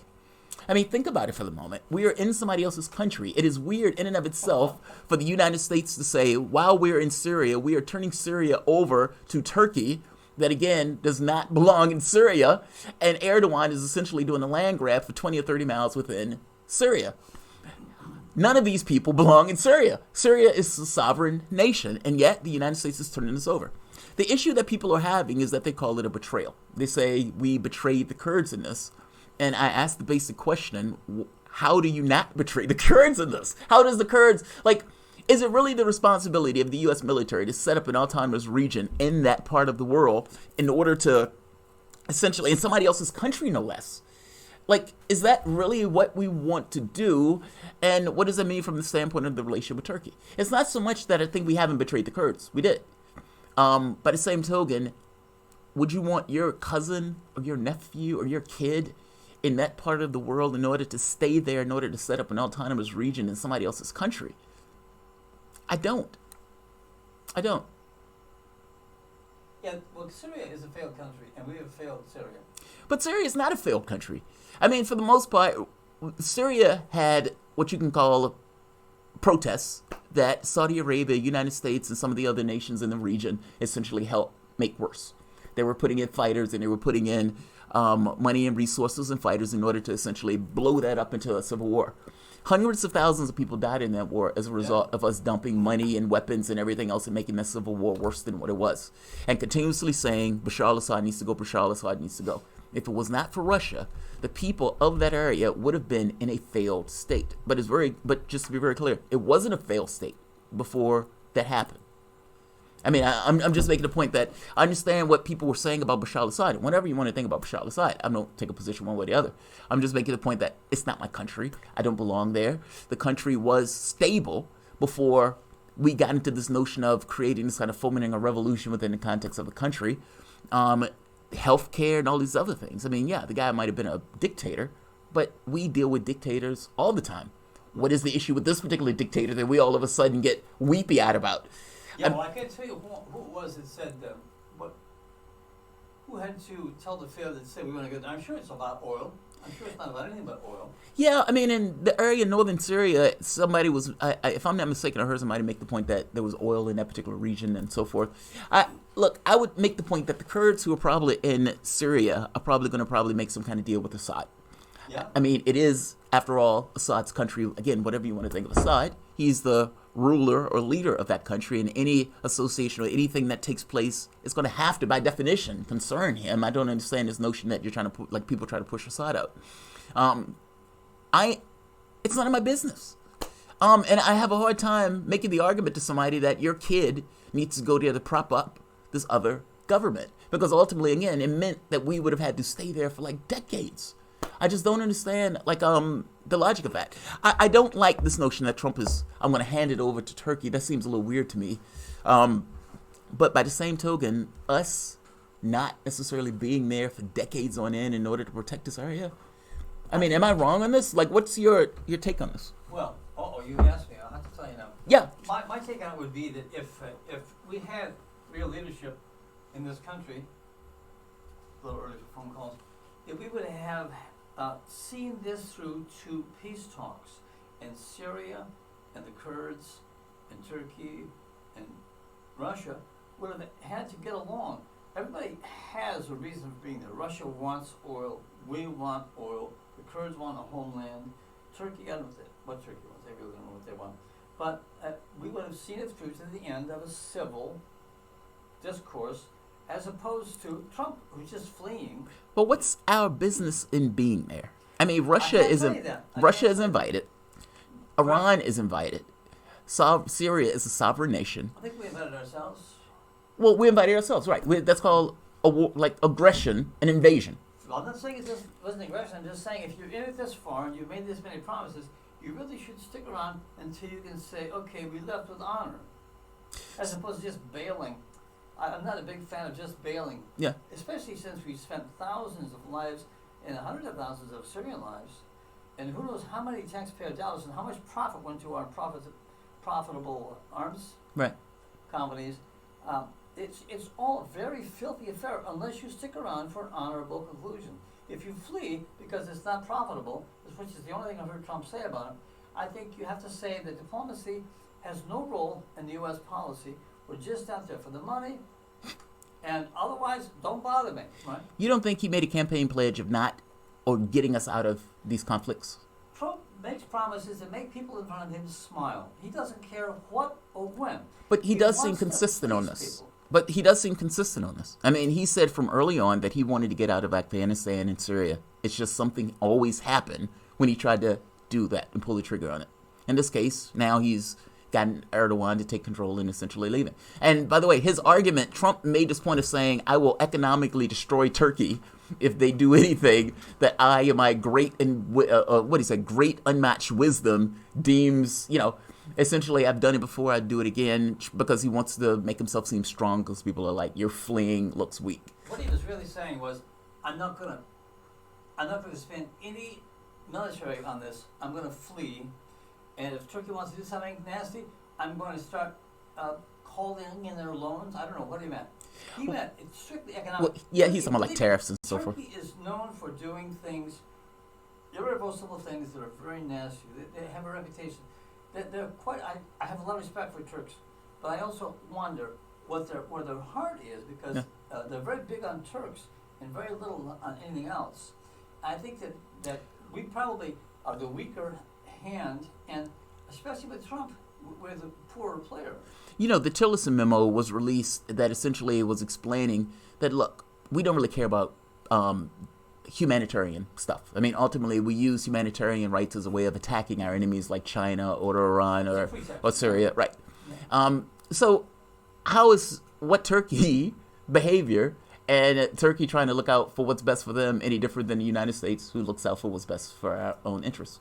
It's not different at all. I think they both have. I think if you look at Turkey and how Representative Erdogan is, and his government is, of the Turkish people, and you look at the U.S. and how Representative Trump is of your average human in the U.S., you'll find a huge departure, which is why I think both of them, their ground is eroding under them, and I think both of them fail to have a mandate for the humans that they're supposed to be serving. They're serving themselves, their parties, their economic interests, but they're not serving the human beings that have to live in that ground that they're going to besmirch.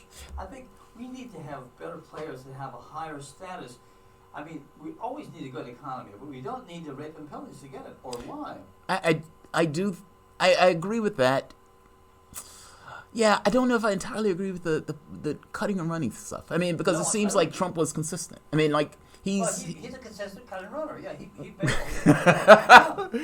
Well, I mean, that wasn't your point. No, I'm saying that he has been consistent with this notion of him wanting to leave. I mean, he just have. You know, it doesn't matter rah-rah Trump per se. It's just like if you look back 3 times before, I think it was 3 times before, he said, I want to leave, I want to leave, I want to leave. And every time something happened that stopped him from going. And even now, he's not leaving. He's just leaving this area. He's just abandoning this area. The Turks, that's all, yeah. And again, I ask, what's the alternative here? Is the goal to just kind of be there in perpetuity? The goal, really, sadly, when you have people who don't play the honest game, the goal is nobody plays the honest game in regards exactly. to international politics. That's just kind of the way, the even hand. Which is why it's impossible to find a really good outcome. If there were a good outcome, it would come from good people. And I don't think these players are capable of it. So I guess you have to say, watch out, Kurds. Yes. Watch out, Kurds. Essentially, there was a report that there was a bombing already, apparently, that was taking place in Iraq. That in and of itself is weird because, you know, the U.S. still has a certain degree of dominance over Iraqi airspace. If I'm not mistaken, I mean, this notion that you're going to attack Iraq when the United States is still alive with Iraq is a little dicey to me. I don't think the Kurds would be attacking Iraq. Well, I don't know. Well, I mean, that's what the reports came out. The report, Turkey said they were reporting elements of Kurds in Iraq. Well, they'd want to report that, wouldn't they? Well, they did report. I mean, Israel was the one that reported it, believe it or not. It was Haaretz that reported it. Turkey refined it and said, well, no, it wasn't in Syria. Now, they were aiming or getting ready for their forces for this kind of incursion into the region.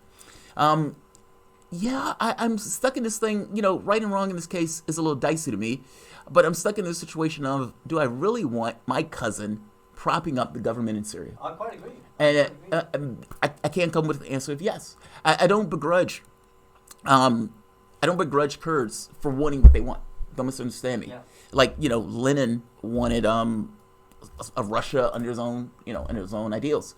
George Washington wanted a plot of land of his own, hence the American Revolution. Mm-hmm. All sorts of people want all sorts of things. Sure. The question becomes, what does it mean for them to get those things? Right now, they're talking about Rojava.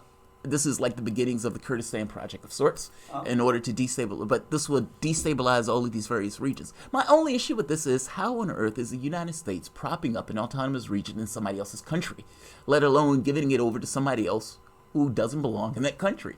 I just find that to be an extraordinary proposition. We live in extraordinary times. And that's what's literally taking place. Even Noam Chomsky, because, you know, these guys have this kind of socialist utopia that they're trying to create there. Even Noam Chomsky said that the U.S. to keep a force there in order to protect that area. This is one of the few times I've disagreed with Noam Chomsky. I understand where he's coming from. Noam Chomsky is a little bit biased on this because, you know, these guys are anarchists to some degree, and Noam Chomsky is someone who's an anarchist. But I have a hard, like, how long are they supposed to stay? Like, I think that's a fair question, right? How long is the U.S. military supposed to stay there? And right now, Turkey, Russia, and Syria, why do we need to be a part of that mix? I can't tell you that. I don't think it was a good idea in the first place. But I just think that if the country has any backbone, we need to be about our business. And if we've gone there and messed up as much as we have, we owe it to the people there to unravel some of the mess as opposed to just walk off. How do you fix it? And does that mean not allowing Bashar al-Assad to take that land? Because some of the framing that these guys have been pushing, this is what Putin wants. Because, you know, Donald Trump was still working with the Russians, even though Mueller came out with his testimony. And even, this just helps Assad. Donald Trump is Assad toady. And you're like, are you serious? Are you serious? The framing of it in and of itself is weird. I don't care if an action that Donald Trump takes helps Putin or helps Assad, if just by definition he shouldn't be there. Meaning if it's in somebody else's country, for God's sake. Right. And I'm not shocked or perturbed by this notion that Assad is taking back land or territory that is in Syria. That doesn't bother me in the least. If it incidentally assists Putin, or if it incidentally assists Assad, I hate to tell these people, but Syria is going to stay in Syria. And Donald Trump has this weird way of giving off other people's land, like the Golan Heights, which again is supposed to be Syria, but is also this northern Syria, giving it away also. I just find this to be extraordinary that this works. But all the media flipped out, and all of them, for the most part, condemned Trump roundly. Even Pat Robertson, who... Well, for fleeing, yeah.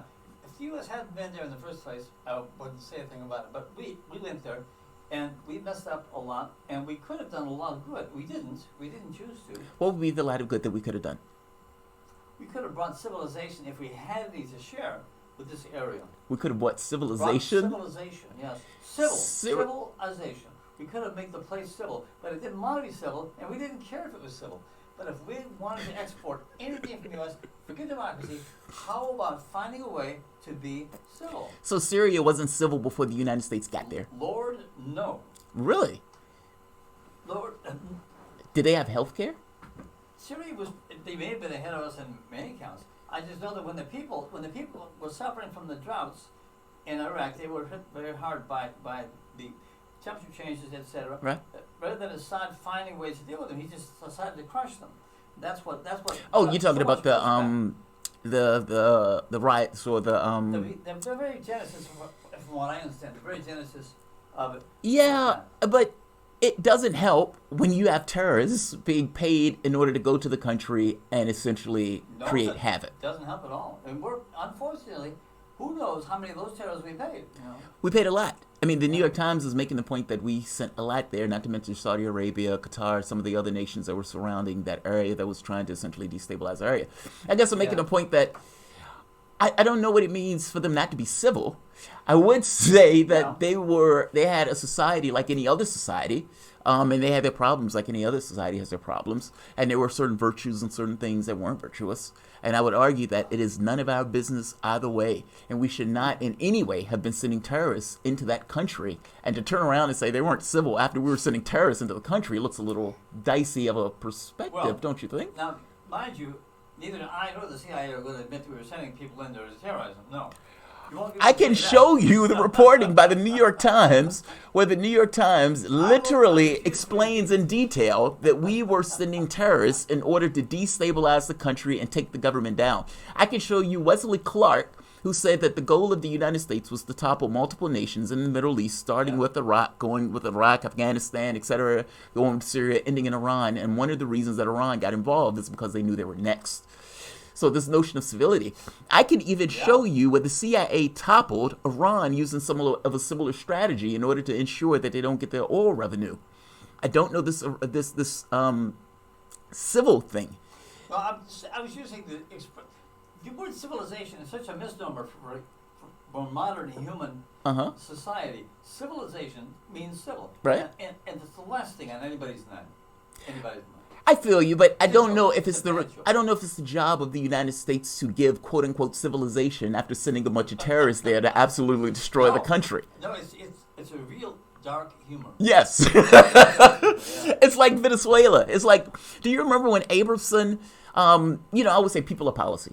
When a person, if you want to know what a president is going to do, look at the people they hire. Like you would know their policy just based on the people they bring in. Yeah. Abramson is a convicted war criminal, or the convicted liar, literally, a war criminal, helping essentially death squads in El Salvador at the time where they were trying to destabilize the various countries in South Africa. And I keep saying South Africa, in South America. Squash democracy. Yeah. Right, literally, like pushing back against the Sandinista movement. Ronald Reagan coming out. Have you seen the video where Ronald Reagan comes out? He's looking into the camera. It's one of the first presidential videos I remember. Reagan comes out, he's looking into the camera, and he says, "The buck stops with me. I didn't know anything about the Iran-Contra affair. However, I'll take the hit," etc. And it was like, whoa, Reagan just admitted to crimes. Nobody said anything about Reagan committing those crimes. If that happened today, and I was always amazed by that, because today Obama was giving weapons to terrorists. It was aired, meaning it was known. I mean, Tulsi Gabbard was talking about this on national TV. It was in the New York Times, and nobody cared.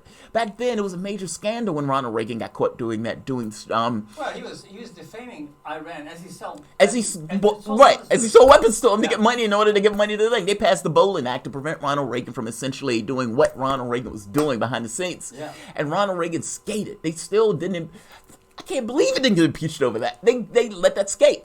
Ronald Reagan, the Gipper, came out, and I remember watching that video because I just thought, did he just admit to crimes? Right.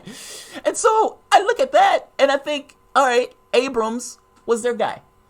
Abrams get dragged out of some, lurch or somewhere, some sewer. Yeah, the sewer. And gets brought back in And the fact that he got convicted of war crimes, the fact that he was trying to get weapons and all of this other stuff behind the scenes using aid funding and all this other stuff, Trump brings him back. And you know what he's back for. You know exactly what he's back for. Yeah, same thing he was there for in the first place. Same thing he was there for in the first place. This notion that the United States passed sanctions, crippling sanctions that killed tens of thousands of people in Venezuela, and then turn around and say, all right, but here's aid. And it's like, wait, you're going to pass sanctions and then you're going to try to give us aid? How about just get rid of the sanctions, buddy? That would be extreme aid. But they already knew what that was for. The goal of it was the optics of, A, the U.S. is giving sanctions and the media is not going to look that far into it. So it looks like, hey, the U.S. is trying to help these guys out and Maduro doesn't want to do it. Well, what Maduro knows is that these guys are going to put weapons and resources into the hands of people who are trying to destabilize the country. It's a Trojan horse. It's a Trojan horse. The mainstream media doesn't call it that way. The reality of it, person with the brains looks at that and says, the guy's a crook. He's going to try to do something to get, those type of things in the country to destabilize it. You find Juan Guaido hanging out with the Colombian terrorists, and you're like, clearly they're trying to do something to destabilize this government. This notion that they're going to turn around and say, okay, now we're going to give you aid through this kind of funding, and oh, look, Maduro's not allowing this stuff into the country. It's clearly, it's bogus. I look at Syria in some respects in a similar way. It's like we scream at the height of our lungs that Assad is a bad guy, and because he's a bad guy justifies anything that happens.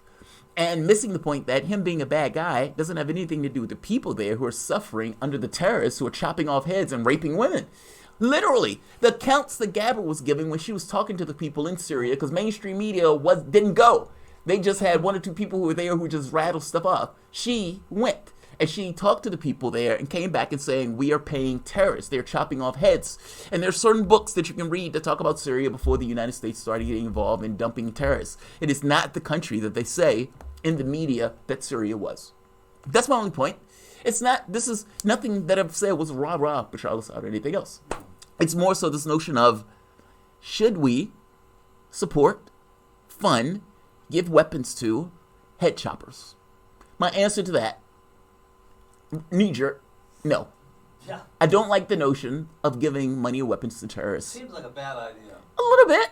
I mean, if you think back to us supporting the Mujahideen with this notion of giving Russia its own Vietnam, it worked.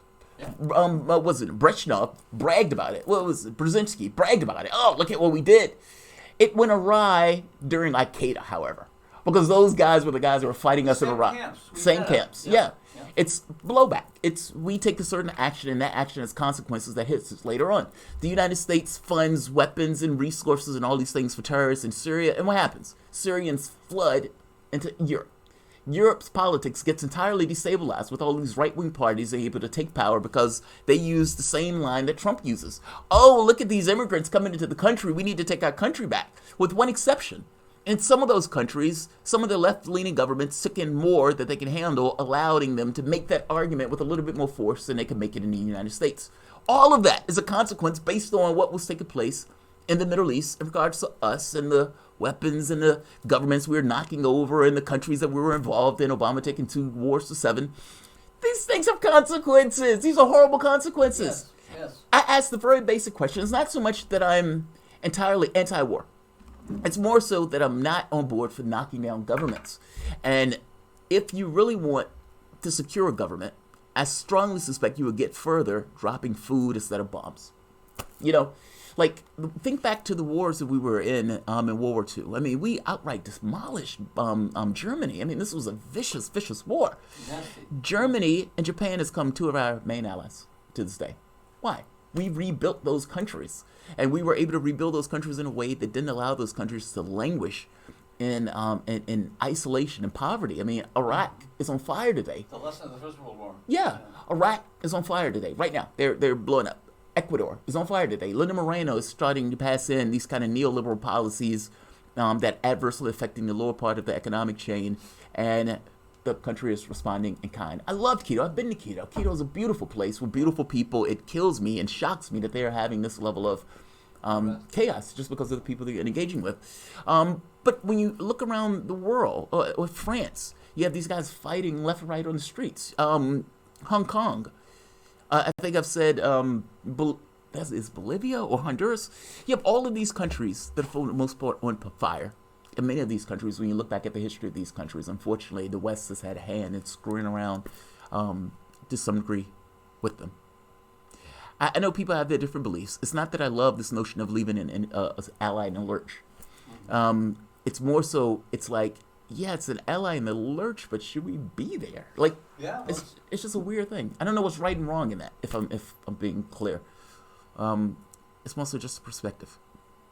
yes, I really don't know what Mr. Trump is thinking. And I gotta say, I don't always consider his ideas to be the best of ideas. I would agree with you on this front. If you want to leave with honor, helping rebuild Syria would have been that way. Yeah.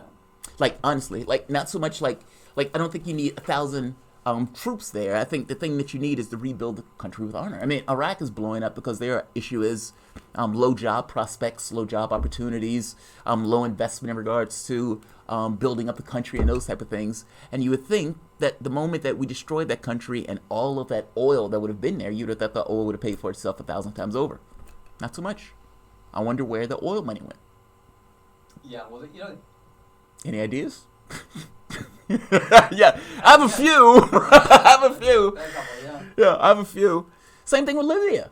I mean, you know, when Libya was essentially destroyed, you had people who were like oil execs from France and Germany. I mean, I'm sorry, from France and Britain. Like, very soon getting into the country in order to get their hands on the oil. I mean, like, our reasons for doing these things often go beyond what we say. That's all. yeah, I would love to see a study of the actual economics of the planet, because that's what determines everything. Yeah. All these wars, etc., are profitable. If they weren't, it wouldn't be done. The profitable sum. So someone's making money off them. Yeah. And I guess the U.S. couldn't figure out how to make any more money off. What's that? I don't know. You know, well, I think the U.S. just lost. No, that's what happened in Syria. outmaneuvered. The U.S. lost. I mean, ultimately, the U.S. was trying to take down Bashar al-Assad. I mean, Obama kept saying it. He needs to leave. He needs to leave. He needs to leave. Now, how on earth is the United States telling somebody that they should leave their own country? And it is for the people of Syria to tell them to leave. It's not for the president of the United States to browbeat and bully a person out of their country. That's mind-blowing. It's one thing if their people are being slaughtered, but this is a situation where we called it a civil war while simultaneously supporting and fueling terrorists in order to destabilize the country. It's not what we say it was. Meaning, we talked about it one way in the media while in a clandestine way was doing something underhanded to essentially try to destabilize the country and pretended that it was just a civil war. It wasn't a civil war at all. We were essentially fueling that war and was responsible for hundreds of thousands of deaths. If we weren't dropping money and weapons into that war would have been over with a long time ago. Yeah. That's the reality of I it. suspect you're right. Yeah, that's the reality of it. It doesn't help us. I think that's the point. You know, what would make Trump's announcement palatable to me would be, he would go back and say, you know, we've all been lying since the beginning. Yes. Right. He just came clean. Yeah. And besides, Russia's already stood up all oil kind of thing, so we don't care. Just puts out a Twitter storm. Yeah. Just a brutal Twitter storm. Just Let me get out shocks of him. this here. Yeah. I would gain so much respect if he did that. I would be shocked by that. He's like, look, let me just be honest for this moment. People with heads would explode. You know, every so often he does something where it's like he's honest in a dishonest way where people are like, oh, that's the truth. You know, it's like based on something that he says or the way that he says it. This one is interesting to me, though. I got to be honest. I wish he would have went further and just brought the troops home. Yeah. Just bring them home. And, you know, that's an issue for Syria, Russia, and Turkey to work out. That's not for us. And I suspect strongly that they could work that out, whether we were there or Well, not. I think if we took away support for the entire area, including Israel, they would have to figure things out. Now, that's the other interesting question. Could Israel come to terms with Palestine if the United States wasn't supporting Israel? Well, they'd have to. I think they would too. We should stop propping them up. You know, Sanders is the only candidate that I'm aware of that tethered this notion of, look, you're not going to have the crimes that are being committed in regards to Israel while the money is still flowing. Like, because, you know, when Obama was in office, Elizabeth Warren, it was during a time where they killed, I think it was like 2,200 people in that invasion. And 80% were civilians. I mean, it's a vicious death toll, dropping bombs on buildings in order to alert people that they were going to drop bombs on buildings. It was stuff like that. Or in Breaking Silence, it's this page, or it's this thing on, it's a video, they're not a video, it's a website that goes into stories of the various soldiers who were part of the IDF. talking about their incursion into the area. And essentially saying they were told if somebody's in the area, they're fair game. Because there should be nobody in the area that's a civilian. Yeah, now, this is nonsense. I mean, this death toll was extraordinary. The bombs that they were using, and so forth. Elizabeth Warren, during this time, was still on this board of continue to send these guys cash.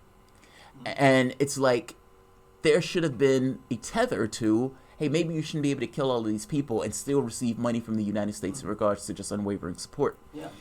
Sanders has been the only one that's brought that up as a tether. Nobody else. And even him bringing it up was somewhat of a shocking thing. I suspect he gets a certain degree of caveat because he's Jewish. Meaning, like, as an African American, Obama can say certain things that other people can't say because he's African American. It's like he has a cover for it. In the same way with politics, where you have like Republicans can do things that Democrats can't do. So Republicans can go to China, Nixon can go to China, and people are like, "Well, Nixon's a tough guy. He murdered a lot of people. This should be okay." Or Bill Clinton, he can handle himself. Or Bill Clinton can pass all these right-wing policies, and they say, "Well, he's a Democrat, so it should be okay that he's passing these policies." It's like you always get a certain caveat if you represent a particular interest. Well, same thing with Sanders. Sanders can make that argument to some degree because he's Jewish, because he's not immediately going to be attacked as being anti-Semitic. So you have, these type of caveats into play. He has been the only one that has made that, that thing out there. And he gets credit for it. Many of these other guys are just outright neocons. When Warren was talking about her foreign policy plans, they just went kind of in line with what regular Democrat orthodoxy in regards to foreign policy. That is scary. That's scary. I haven't read her plans, to be honest with you. Well, she had a conversation with the Council of Foreign Relations. And that was the most recent thing that I've heard her talk about. I would say read it. Not great. No. Not great. I mean, it's one of those things where it's just kind of Democrat orthodoxy of sorts. To be flexible? She just puts you in the mind of Obama for foreign policy. Like, I don't necessarily see any major changes in regards to how Democrats behave when they were in foreign policy. I mean, you can make an argument that there is a difference between Trump and Obama in policy. But that's a difference almost, like many Republicans might have went after the JCPOA. So that's not necessarily off the rails. Many of them would have took the foreign policy tack from the standpoint of immigration, maybe not ripping babies from mamas, especially with those optics, but many Republicans would have went that way. I don't think any of them would have passed sanctions on Mexico. I think that's insane. I think many of them would have been more attentive to the stock market, meaning Trump has let that slide. I mean, if you have any money if you have money in the market, Trump has hurt you miserably. But the first year, the first year went up, but afterwards, with the trade policies and the trade deals and everything else, and the notion of a recession looming. You did you? Yeah. It looks terrifying, right? I had a pot stock, and I had a stock in renewables, because my thought was, if Trump loses, pot is going to go through the roof. Right, they said, go for the things that you know. And so Canada has several pot stocks companies that deal with pot stocks. America has started to get pot stocks because, 50% of the country now is either legal or, at the very least, medicinal. Yeah. And the thought is, even though Trump is in office and even though he had Jeff Sessions, who was rabidly against pot, it still didn't go anywhere. The laws hadn't necessarily regressed, meaning it's here to stay. Meaning you have a Republican in office and it still didn't go anywhere. So my thought was, at the very least, it held the line. It wasn't going to go anywhere. And if anything, it would rise. And my thought was the Republicans are assiduously care about the stock market because they act like that's the only economy. Trump, not so much. Trump went through a trade deal where he went into an outright trade war with China, hurting farmers miserably. Like, what Democrats... This is why I am, in part, I'm against impeachment because I think it's hypocritical. Part, I think it doesn't do us well in regards to the country itself. And oftentimes Democrats keep telling me, well, the law is the law. They didn't care about the law being the law when, Bush invaded a country on the premise of a lie. They had the numbers in order to impeach him, and they just let it ride. I have the interview with Pelosi when she's talking about it. Or when Bush owns up to torture. Nobody cared. Like, these are things that... If the law was the law, Bush would have been impeached. They wouldn't have cared about the havoc that it might have caused. Bush would have been impeached. They didn't care about that. Bush wasn't impeached. They just let it ride. Obama gets in office. Bloody Gina Haspel is able to come back, who literally is running the CIA and was caught torturing and destroying torture tapes. If Bush was impeached, I don't think that happens.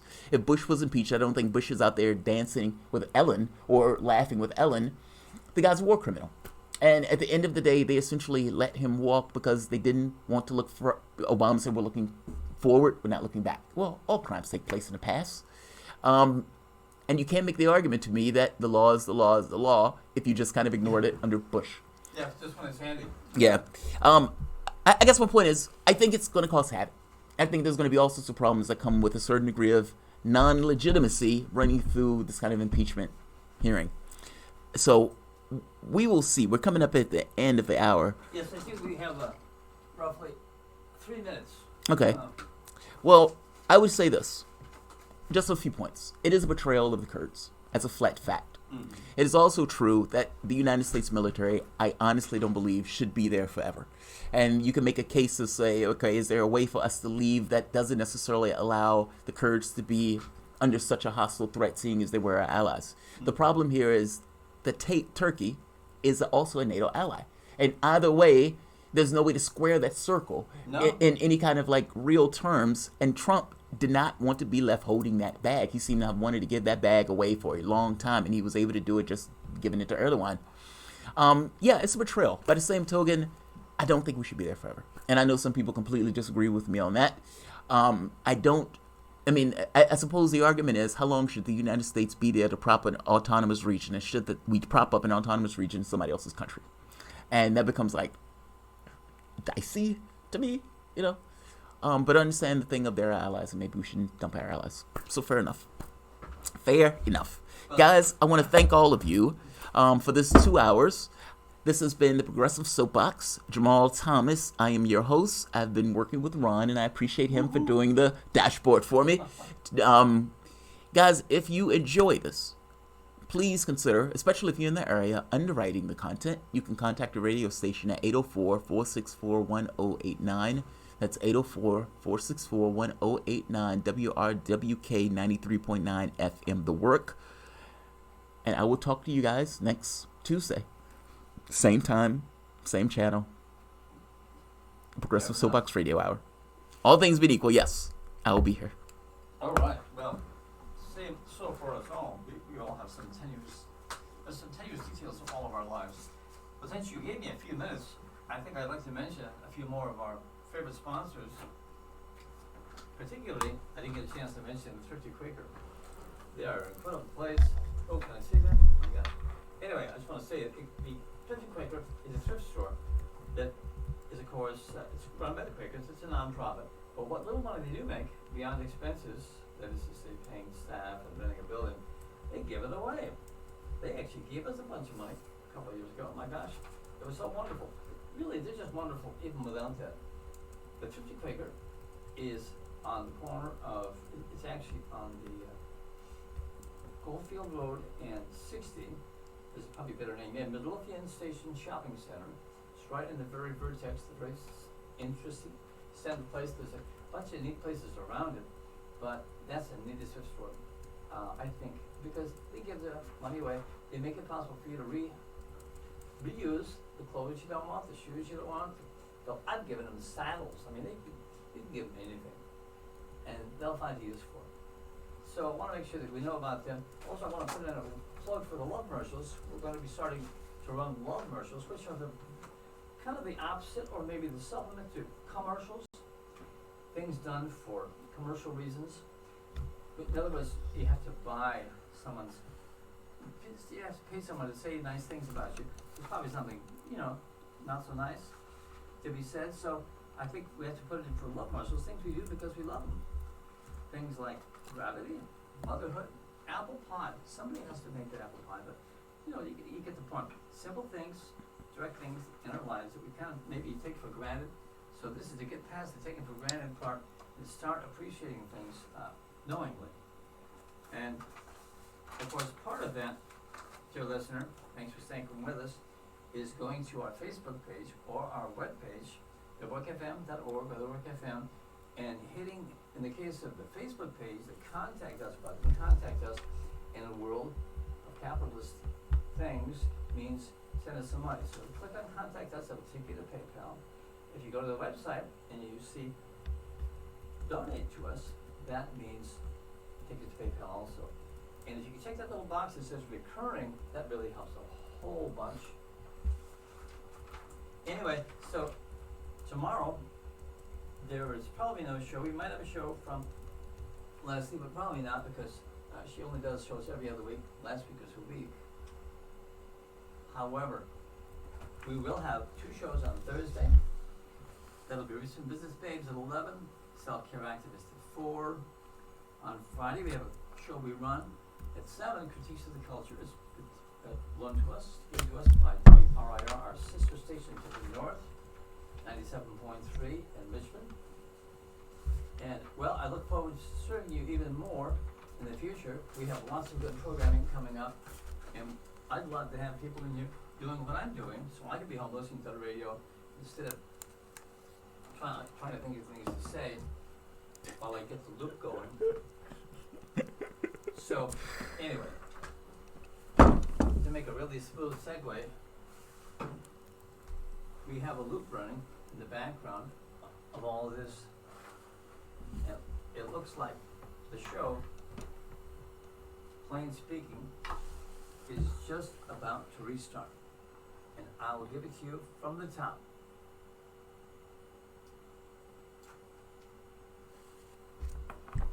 I should mention before I leave, this is WRWK LPFM 92.9 FM, the Work FM, serving Chesterfield, Henrico, Richmond, Goochland, and Hanover, and little bits of Powhatan. In fact, if you include streaming, we serve the entire universe. So thanks for being part of our universe. And here is our loop in, and this show is called Plain Speaking, 59 minutes long. Enjoy. Hey guys, I want to thank you guys for joining me. Curlin, is JT taking calls? In the last 20 minutes of the show, we take calls. It could be a bit disruptive during the show, so we just push it to the end. Marcus Will, doesn't tax cuts draw in more business? It kind of depends if there's a chance for profit, right? I mean, and it's not always absolute that there's a chance for profit.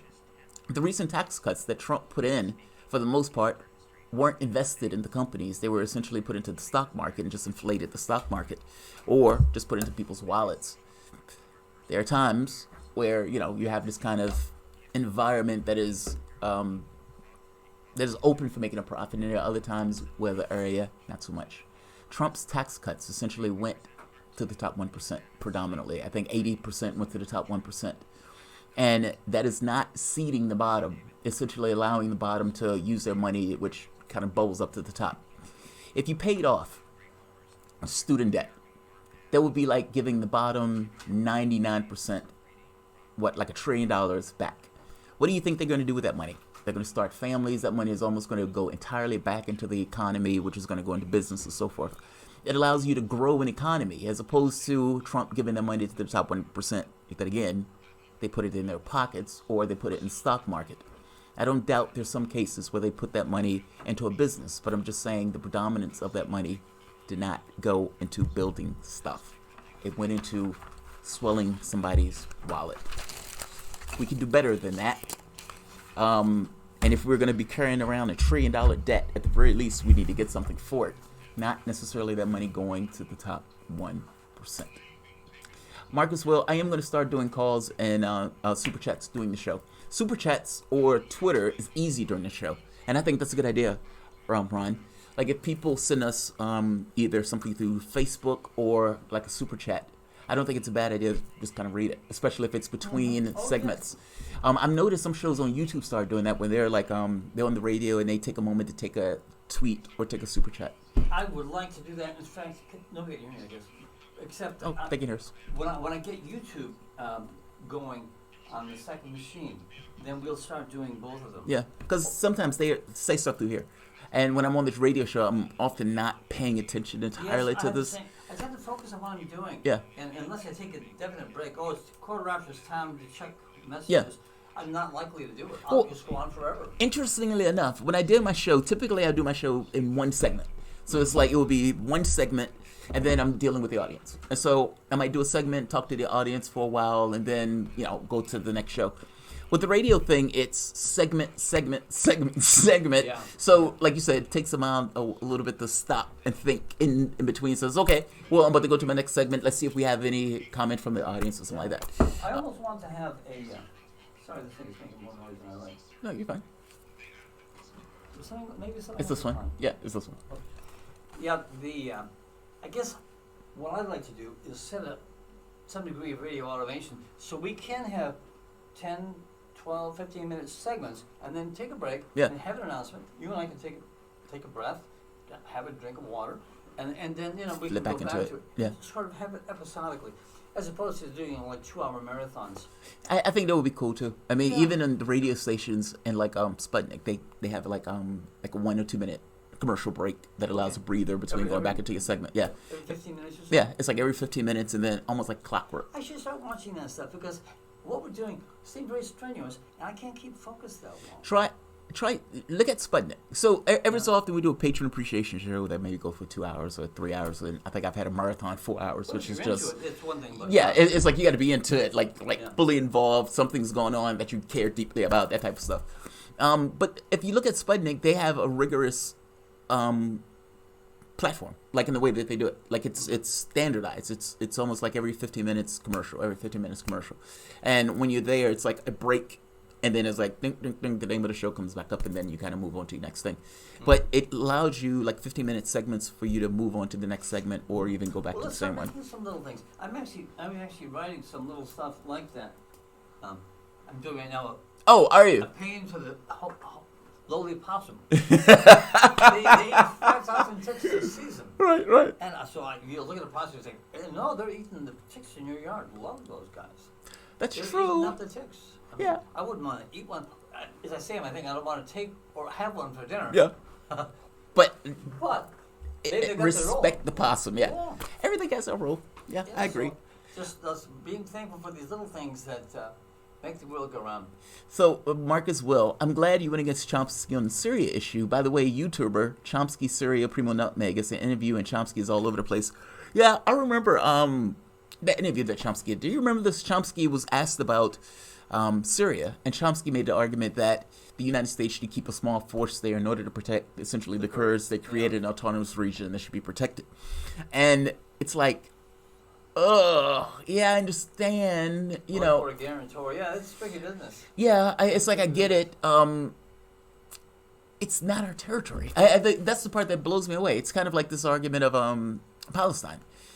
Should they be able to set up an area in a land that is not their own? In Israel case, they have nuclear weapons, so they're not going anywhere. The Kurds don't have nuclear weapons. The Kurds have nuclear weapons. They'll be good. Right. They're not going anywhere. Yeah. They're going to sit at the table. But in this situation, it's somebody else's territory. That's the part that always kills me. It's like, what do I want my cousin going to Syria in order to protect the Kurds? No, I don't. Yeah, it's selfish. But, do we have a responsibility to our own, or do we have a responsibility to the Kurds? And do those responsibilities conflict when that area is not our own? Look, whatever took place from the standpoint of Syria, there was a lot of bad things that took place for Syria. I think that's fair game. Yeah. We did not have the greatest of hands in regards to our role in that. I think that's fair game too. Is there a way to make that whole? I have no idea. I don't, outside of trying to come to some kind of terms, we're not helping them build up. We still have sanctions, so we're still making their lives miserable. So I don't necessarily know how you deal with that in a way that makes them whole when you are still trying to make them not whole. Yeah, we gave them their boundaries to keep them in conflict. Yeah. Yeah, so what do we expect? Yeah. We brought in, or they brought in, Russia and Iran to stabilize the government. And it worked. They were able to stabilize their government. The United States has allies with NATO, one of those NATO nations being Turkey, who considers the group that they are working with terrorists. Yeah. I don't know how you square that circle. Well, Turkey, I'd say the Kurds have been awfully nasty to Turkey. Yes. And vice versa. And vice versa, yeah. I mean, in their heads, Turkey shouldn't exist, or at the very least, a certain area of Turkey shouldn't exist. A certain area. Winston, when he gave the Turks nothing. Yes. Well, I think. Well, it wasn't that he gave them nothing. When he carved up those lands, like Iraq, Iran, or those areas, and they had initially those were areas where the Kurds used to flow back and forth. Meaning they didn't have this notion of borders during the Ottoman Empire. After the Ottoman Empire got into the war and lost, they got carved up. At which point you had Turkey, and you had these other nations all of a sudden. Chased out. They didn't get a country. Right, the Armenians. Right, the not just chased out; they were massacred. I mean, the young Turks. I guess my point is, I understand where they're coming from the standpoint of a historical context of, well, wait a minute. I mean, we used to flow back and forth. This doesn't seem fair that we're all of a sudden limited by these various countries and these nations. And it is kind of arbitrary. It's extremely arbitrary. That means they were a minority in all of the nations that they were in. So, like, if you think about it, it's like we were flowing freely in these nations, and now we're always a minority. Yeah. So in their minds, they felt some kind of way about that. And just like everything else that took place based on World War I and the results of World War I, we had a history that is working itself out. It's just in Syria's case, we shouldn't be there. Like, that's what I keep hitting my head on. We should not be there. And it's like, yes, we're propping up the Kurds. We're propping up the Kurds to fight an organization that we, to some degree, helped create. And in another degree, we're assisting by sending them weapons and stuff to do our dirty work for us. We are. We're letting them. In fact, I don't know if you ever saw the movie Syria, which is kind of an amazingly good movie. Yeah. We did the funding there for a long time. Yeah, I mean, we're just doing. I don't know the answer. I would just say I'm not on board with the media's narrative of just immediately, oh my God, Trump is horrible because Trump decided to try to pull the troops out. And unfortunately, he didn't even pull the troops out. I would have just said, take them out. He took like 50 people, that was all, yeah. Well, the thing is, and this is where I think humanity is headed to. We've been working on finding differences and letting them be our foreign policies based on differences. You got it, I don't. I'm going to take it. You're going to take it. Who's going to take it? Who's the biggest? Zero fan? sum. Yeah, as opposed to the opposite. Win-win. Well, what the hell? You can have that table, and I'll have this side of the room, and I can get along. You're talking about share once in a while. But you're talking about a cooperative arrangement in the sense of foreign policy. But there is nothing in the way we interact with each other that's cooperative. I mean, think about law, think about politics, think about capitalism. Even is religion zero sum? I mean, there's some, I guess, aspect of cooperation, but the Shia and the Sunni killed each other over those little, like, my God says this one, my God says this, Yeah. But Catholics and Protestants did the same. Oh, sure. I'm just saying religion. That's what I mean, religion. That kind of zero something also. Well, they use it as, even though most of them, in fact, I had a conversation the other day with a girl about God versus what do you find when you meditate? Oh, no, that's Satan. That's when you meditate. I've heard people say that. Those are the wildest people to me. Yeah. This was before I met my wife. I was trying to Mac. And I was at the doctor's office, and I was talking to the nurse. The nurse was very attractive. She looked like she was in her 30s. I think she was like early 40s. Didn't necessarily care about the age. I thought she was gorgeous. And I wanted to Mac, to say the least. And somehow we get on this notion of astrology. I don't remember how this came up. I think I said, like, I'm a Virgo, Sun, Aries, Moon, or something like that. And she says, oh, that's the work of the devil. And I was like, oh, God. She's not wrapped tight. It's like, oh, you just killed it. It's like you just screwed up. I was feeling so good. This was going so well, and this just fell apart. And I even had family that used to say stuff like that, where they used to be like, I would argue was like a cult. And they would say stuff like, playing cards are the work of the devil. The Joker is laughing at you. Regular music is quote unquote worldly, and you couldn't listen to regular music. Like all of this other wild out there stuff. I remember this woman was holding a sign saying, don't vote for Obama because Obama was supporting gay rights. Oh, yeah. I stopped the car to talk to that woman. Yeah. My wife was like, don't do this. Don't do it. Don't do it. I was like, miss, why gays? Like, I was always fascinated by that one. Why gays? Right. Think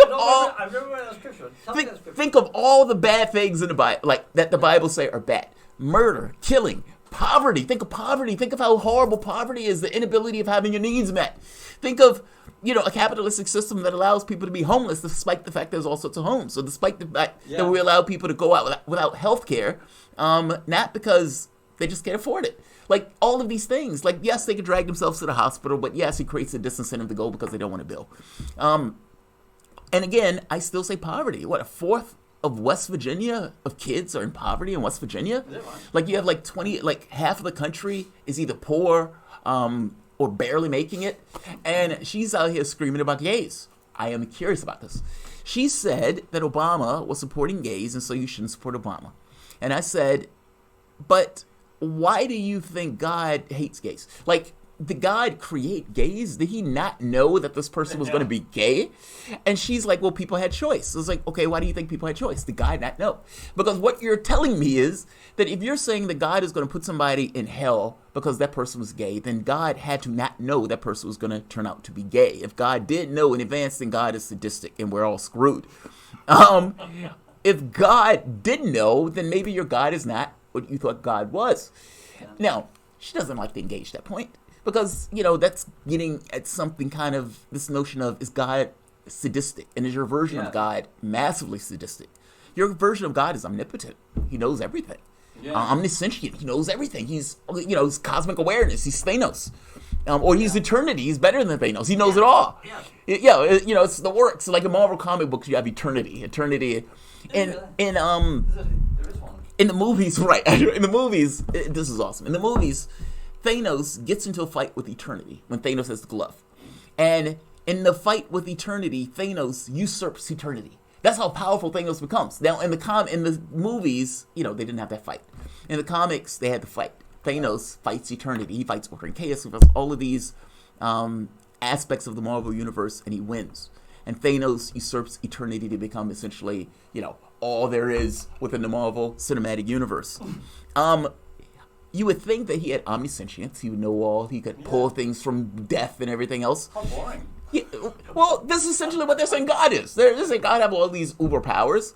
But God, for whatever reason, is allowing people to be brought into the world that turn out to be gay and then punishing them for eternity. Eternity and damnation for the choice. Gotcha. And this woman is saying that no, that their burden is to deal with wanting another man or wanting another woman and having to just not do that. Like, it's like, how do you do that? Like, I didn't wake up and say, I like women. Never occurred to me. Just kind of is what it is. I would imagine the same thing would be true for somebody who is gay. I don't know why I would assume otherwise if my sexuality isn't necessarily predefined in me. I don't. Otherwise It's just bizarre. It's weird. Yeah. But this notion that God is going to punish somebody eternity, and God did, if God knew the person was gay, that's extremely sadistic of a God. But nevertheless, she at some point was like, look, I need to give my things out to other people. And I was like, thank you for the conversation. But I left her alone. I'm always enamored with these conversations. There was an ex-girlfriend of mine who shocked the hell out of me. We were in a car going to Virginia Beach, and we're talking, and she says, yeah, I'm not on board with that gay stuff. And my mouth hit the floor. I had no idea. It's one of those things you just kind of find sometimes when you're digging into people's psyche. And we're having a conversation. She's telling me she don't like gays. We get into a big fight about this. She's like, I don't understand why you're so hyped up about it. I was like, you're a bigot. What are you talking about? Her son ends up being gay. Well, and she's perfectly okay with gays after that. okay. Yeah. She just didn't have it. She had no experience. Yeah, she was willing to make a statement. The moment she had her experience, it changed. Personalized. This is kind of like Dick Cheney. Dick Cheney is okay with gays because his daughter is gay. Yeah. This one is... Well, Well, he's still a son of a bitch, so don't misunderstand me. This is not a rah-rah Dick Cheney. Dick Cheney. Yeah, he's still Dick Cheney. I'm just saying when fuck the rest of us. the fact that right, fuck everything else. But that's right wingers. That's right wingers in general. Like no empathy. If it's something that directly, John McCain hates torture, but John McCain is perfectly okay with bombing everywhere. There are some places where John McCain wanted to bomb that the military was like, whoa, we don't need to do that. But he hates torture because he was tortured, viciously tortured, mind you. I mean, viciously tortured. I've listened to, I heard the torture scenario from John McCain, not from John McCain, but from a guy who was being tortured with John McCain. Oh, really? And they brought John McCain. It was on Locked Up Abroad. And the guy was talking about the situation. Yeah. Oh, man, that's an amazing show. You have to see that show. That's an amazing show. Love that show. That show is terrifying. You don't like YouTube? No, that's a show. It was on, I think like A&E. It is a terrifying show. It's essentially people who find themselves locked up abroad, either by some kind of judicial system, or, you know, sometimes it's them taking drugs, sometimes it's them being drug mules, sometimes it's them being convinced, like, all right, I need to make some quick money, so I'm just going to go. These guys say that they got it under wraps. Oh my God, these guys don't have it under wraps, and I'm now in a, you know, Thailand jail. Fighting off the mob, trying to get out of jail. It is an amazing series. It is terrifying. Wow. It made that series freaked me out so much. When somebody offered me pot in Egypt, I was like, yeah, that's okay. Sorry, dog. I don't want to be there. Because what I know from watching the show is that sometimes you would get that offer, you would get busted, and then they would try to extort money from you in order to get out of jail. A bashish, a bribe. I learned a lot. Totally set up. Yeah, sometimes. Yeah. Sometimes. You never know. That's the catch. It's like, take your luck. And who wants to take a chance? I don't need pot that bad. I don't need it that bad. I was okay with not needing it that bad. I could go without it. Yeah, that show is amazing. It's a really good show, though. But they go into, it's all sorts of different ways where people get locked up abroad.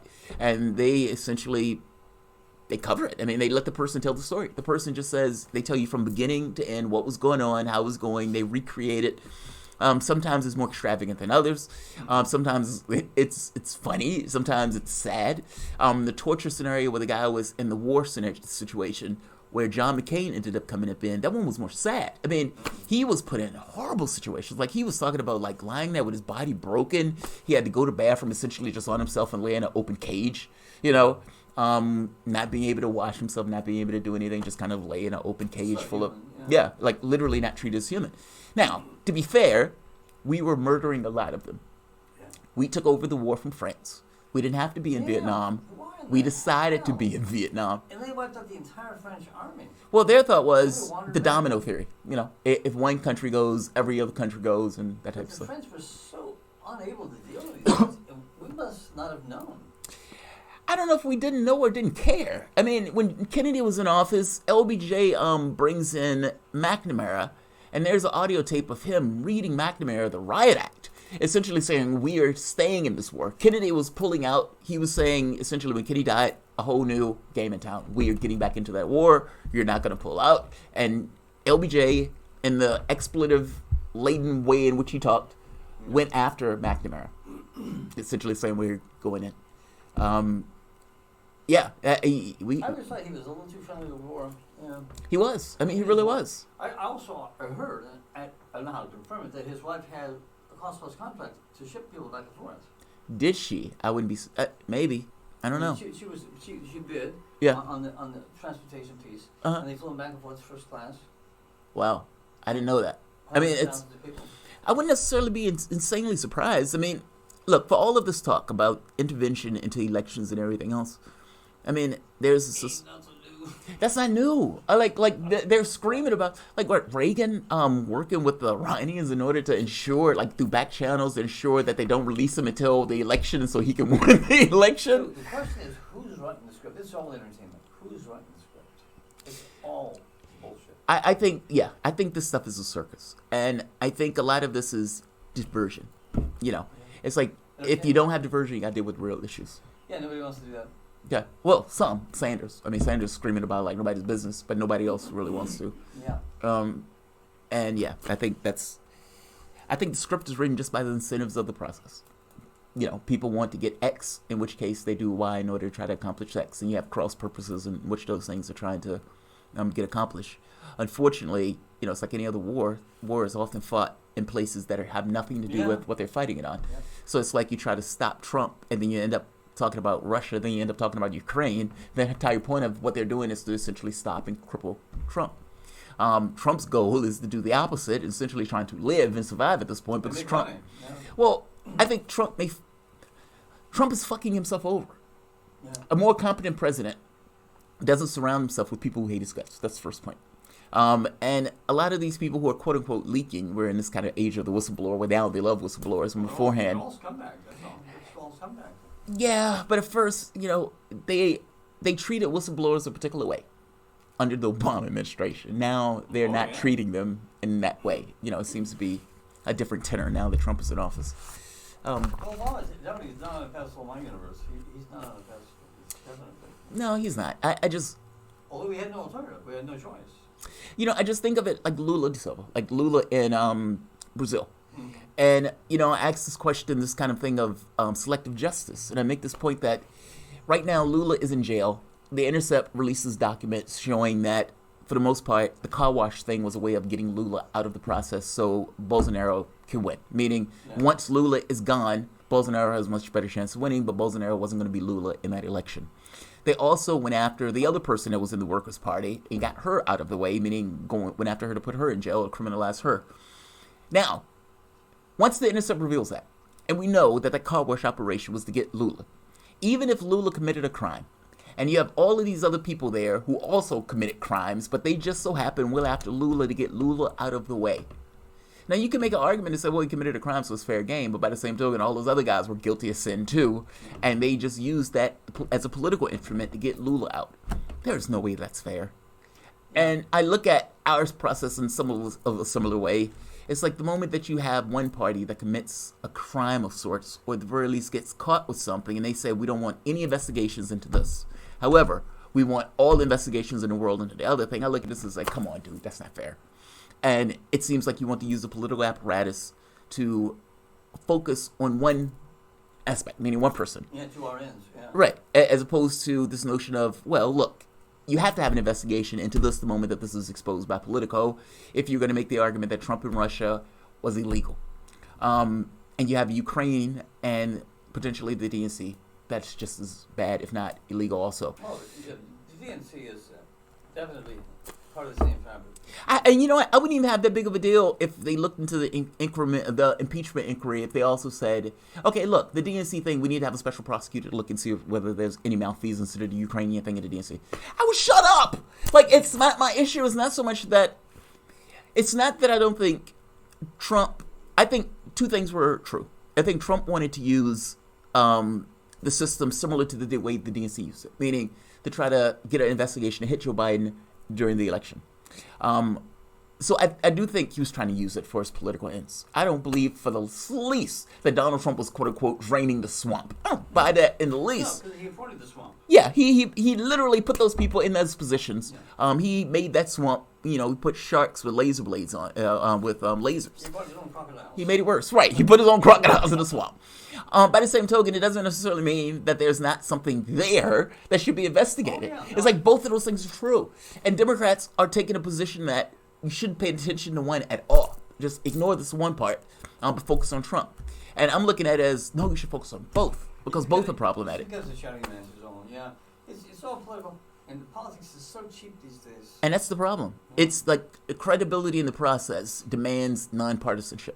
Yeah. And yet, all you have is nonpartisanship. And when I try to make the point to people that your credibility, you lack credibility in the process. You know what I mean? It's like, it's one thing if somebody was running a process where it wasn't entirely partisan, meaning the goal of it was, look, it's a somber thing to impeach the president. And we shouldn't go in this entirely from a partisan way, in the same way the Trump and Russia stuff was handled. Because the Trump and Russia stuff was entirely partisan. The Mueller thing comes out, and everybody is pissed off that Mueller didn't find enough to take down Trump. And it's like, you're mad that your president wasn't working with the Russians so you can take him out of office? I don't want the president, to have some kind of shady dealings behind the scenes with the Russians. I'm glad he wasn't guilty. By the same token, I do want to get to the bottom of why this conspiracy theory happened. And I don't think it's wrong to say that after a conspiracy theory that's taken out politics for 3 years, that at the very least you have an investigation to figure out why. They said that's crazy. And this is what I mean when I say you lose a bit of legitimacy. Like, there are a lot of people who are independents, and I would even say Trump supporters, and a lot of lefties who say, how did this start? Just basic question. How did it start? And media said, we don't need to look at that. We could just keep moving. Well, wait a minute. We were wrapped in a conspiracy theory for 3 years. How did it start? Did it start on the level? Was it earnest people who were just kind of bringing this stuff up? Or was this information pushed into the intelligence service to give legitimacy using Fusion GPS, what is Orr and the wife and whatnot that were part of the State Department, pushed that stuff into the intelligence services and leaked it like a bomb, with this notion of getting this stuff out into the public, even though it wasn't validated. Like, this wasn't something that was considered real fodder. It was given that just because the intelligence service put it up. Obama couldn't get it through the Senate. The Senate wouldn't let him investigate. You mean it's still dossier? No, I mean way before that. Well, And halfway through his term, it was discovered that the Russians were fucking with us. And he what were the took it to Russians doing? Senate. Oh, just usual Russian stuff. Same stuff we do, I suppose. I guess that's what I mean. Like, if it was the same stuff that we typically do, the same stuff they always do. But the thing is that, and I hate to say it, but the voting machines have been bullshit, absolute fucking bullshit from the very first time Diebold brought them to Bush and said, "I guarantee these win your elections for you." I do think they should have paper ballots. Yeah, I don't trust the voting machines at all. These black box voting. It's all absolute bullshit. Yeah, I don't trust that at all. There should be 5 corroborations. I mean, they don't want them to be honest. No, they don't. Want them to be honest. Have you noticed that? Like in 2016, when Clinton was running, and I think it was like Wisconsin, and the question came up, was like, you've thrown like 100,000 people off the voter rolls. Like the number of people, they were using interstate cross-check in order to eliminate certain people from the voter rolls with certain last names. And because they would have last names that might have been Hispanic or names that pertain to African Americans, they know that this person was more likely not to vote Democrat, and they would shove these people off the voter rolls. In Wisconsin, Clinton never did the recount. And even trying to get the recount in order to corroborate the voter totals, they had these onerous things where you had to, you have to give us all of this money for a recount? You mean in order for us to determine whether or not our elections are legit, we have to give millions of dollars? That makes zero sense. The only reason you would do that is if you were trying to create a disincentive for looking over the vote total. And I'm sorry, the vote total should be corroborated. I mean, it's our elections. Yeah, we should have, and the same thing with exit polls. We should have bona fide exit polls. I agree. Yeah. Absolutely agree. There should not be this question of whether or not the elections were sound or whether or not, we should be able to know as a flat fact. No. And I don't necessarily think that's true with the way we have it. No. I don't know if the Russians were messing with us, if I'm being honest. Oh, I think it's possible. Putin is insecure. All dictators are insecure. I think all countries are insecure. I mean, the United States, how many countries have we toppled? Oh, yeah. I mean, I don't doubt. We're not a dictatorship. If I were president, he'd be insecure because I'd be after his ass. I mean, we put him in office.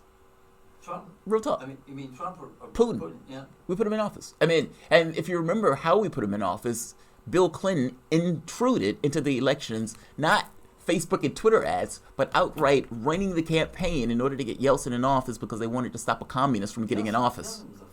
Yeltsin was a drunk, but he was our drunk, and the whole reason we wanted him in office is because he was a drunk. He was manageable. Yeah. Yes. But now think about what you just said. You know what I just said. Like, everything I just told you was just true. Yeah. And Democrats scream. I knew he was the vice president, right? He was vice president. Yeah. And they thought he also would have been manageable. They were wrong. Yeah. He essentially looked at this notion as, just like China, it's a deep embarrassment that Yeltsin was able to be controlled like this, and hundreds of thousands of Russians died as a result of the shock capitalism that was put through with the United States in that term. And all these people are in power. Yes. And some people went to prison over that from the United States, by the way. Right. And so you have this notion of, again, a deep personal embarrassment that it seemed that they want to resolve, meaning Putin. You have the same thing with China with this deep personal embarrassment with Hong Kong. You have, like, these countries have perspectives. It is not my job to be after Vladimir Putin if I was in power. It's not my job. Why would I want to do that? Would I work with him on some issues? Yes. Is it responsibility of Russia to deal with the people of Russia? Yes, it is. When you march into Ukraine, it kind of made me think we have to have a better system than this. But who marched into Ukraine? I mean, who took over the next contiguous? He needed a port. He needed a seaport. You had a Russian-backed government in Ukraine. That Russian-backed government in Ukraine had protests, and we, just like the protests in Syria, worked to push those protests over the ledge, meaning Western powers essentially assisted in toppling it over. Immediately after Western powers assisted in toppling it over, Vladimir Putin responded. Now, a few things happened. The Crimea voted, by like 90%, decided to go with Russia. Now, despite the fact that the vote took place, the Western media ignored the fact that the vote took place and could keep saying that Vladimir Putin... What was illegitimate about it? There were Nazis that were marching through the streets of the Ukraine, holding candlelight ceremonies, because we were essentially backing Nazis, because Nazis were some of the proxy groups that were working with the Ukrainian government to push back against quote-unquote Russian aggression. But was it really Russian aggression, or was it a coup? I mean, think about protests in the United States. and think about, let's say, Occupy Wall Street. Occupy Wall Street in the United States. Yeah. And let's say if you found out that Russia had been funneling money to Occupy Wall Street in order to try to destabilize the government in the United States, meaning in New York and the various states across the United States. They would have done better with some Russian help. They would have. They had people from the FBI in there diluting them. Yes, they were, in order to break those things up. Yeah. Now, if Russia did that, though, what would be the response of the United States? Think about it. If the United States found that the Russian... If they would have caught them red-handed, essentially assisting, if they would have caught China and Russia dumping in money to Occupy Wall Street in order to destabilize those areas, be it in New York and some of the other states, the United States would have hit the ceiling. It would have been, like, the response of the United States would have been unparalleled. But that's essentially what was taking place from the standpoint of the Ukraine. We were, like, all countries have their protests. I mean, we just didn't like that they were a Russian-backed government and pushed that government over. We essentially helped that government to be toppled over. But I'm making the point, the same thing happened in Libya. The same thing happened in Syria.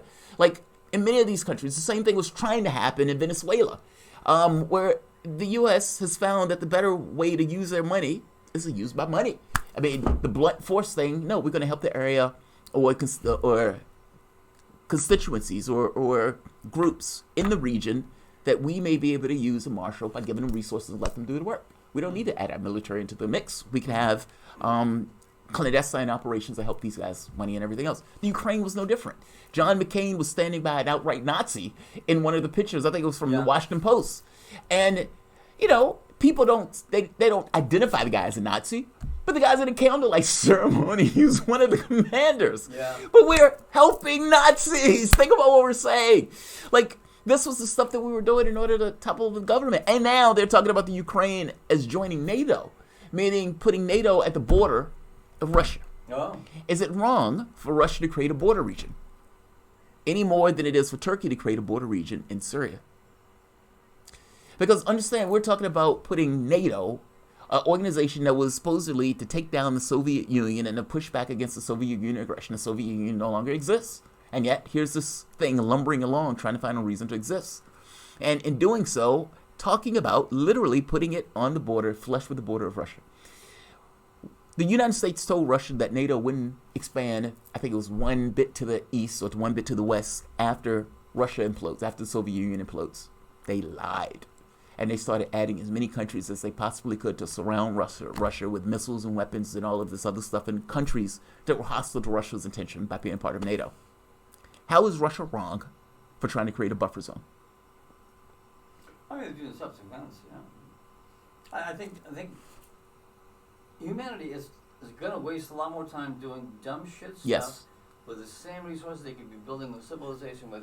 And that's the point that I keep sticking on. And that's the catch, right? And I really hate to get stuck in the politics because they're small-minded bullshit. It's 2-year-olds. The problem is I don't know how to get from point A to point B. Like it's the Jack Fresco thing, right? When I first started my show, I was talking a lot about Jack Fresco, this notion of a cashless society, and we got a better world, et cetera, et cetera.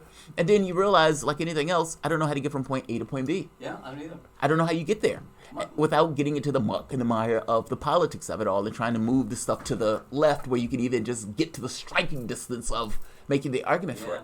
It's tricky. My thing is to assume that by and large 90% of the population is finding ways to make the world work and giving them more time and attention and energy. Yeah. And showing how ridiculous what we have is and how much more fun it would be to do that and just shift the attention to what we could be doing. We spent $4 trillion, and a lot of that was bombs, missiles, building stuff in order to blow stuff up. Yeah, stuff that's got it lasts a very short period of time because it's just going to blow it up, right? Nobody gets anything out of it. In fact, we kill and piss off a bunch of people. We kill and piss off people, which requires us to build more weapons to defend ourselves, which pisses off more people. It's a cycle. It's dumb shit ideas. The problem is the ideas are specific to certain people in a certain level of profitability. And you don't have the people in the country to assert themselves to say, stop. Yeah. Like this is utter lunacy. You're wasting our money and our blood and treasure I mean, Bush killed 1 million people. I mean, like, he's out there dancing with Ellen and finger painting. And you think to yourself, there's no consequence for what he did. I mean, ultimately, a president of the United States got in office, tortured, mass surveillance, got rid of habeas corpus, and was responsible for the deaths of 1 million people. There's nobody that you can think of over the last 40 years that was responsible for the deaths of more people. If George Bush was an African dictator, he would have been dragged before the Hague and hung. But he wasn't, because he was from America. There is no such thing as international law. If there was, George Bush would not necessarily be walking around right now. And many people. Yeah, Tony Blair, none of these guys would. But the fact that you have a two-tier system of justice of the United States, Western powers, and then everybody else gets across that there is no such thing as... At least the ones who make it to trial. The ones in up the back alley, you don't even know who they are. Yeah. Yeah, right, exactly. Yeah. But that's kind of my point. Like, Bush was responsible for the death of 1 million people, and there seems to be no consequence. Like, the notion that he can get on Ellen and people love him to death. I remember when Keith Olbermann used to do those long tirades about Bush. Do you remember those? Oh, yeah. On MSNBC? He was a lion. He would go on for like an hour of just trashing Bush, like angry and vindictive. And humorous. Yeah. And I saw him on, I think it was The View one day, and he's like, I miss Bush. And I nearly broke my computer. Bush was responsible. Whatever you want to think of Trump. Whatever you want to think of Trump. Bush was responsible for the deaths of 1 million people. Yeah. Trump was not. Believe me, I have. Well, Trump would burn the fucking country down to keep him power. Yes. Trump is fucking insane. He gives a fuck about nothing. I think he gives a shit about himself, and that's pretty much it. Much more dangerous than just because he just doesn't give a fuck about anything but Trump. See, I can't say that on him. I don't know. I mean, when Trump got back from, Helsinki, and the media was like, oh, you an embarrassment. You know, you bowed before Putin, you embarrassment. If you remember, he was reading that note like a hostage letter, saying, I never said this to Putin, or something like that. He was looking horrible. It was like, oh, this doesn't look like a guy that is entirely undetached from the media space. It looks like a guy who's cowed. Yeah. He looked like he wet his pants. Well, it made me realize that he is tethered. Like, whatever his image of being completely detached, he has tethers on him. Yeah, he is. All right. He's another sorry character. Somebody said when Trump gives a fuck, it's called rape.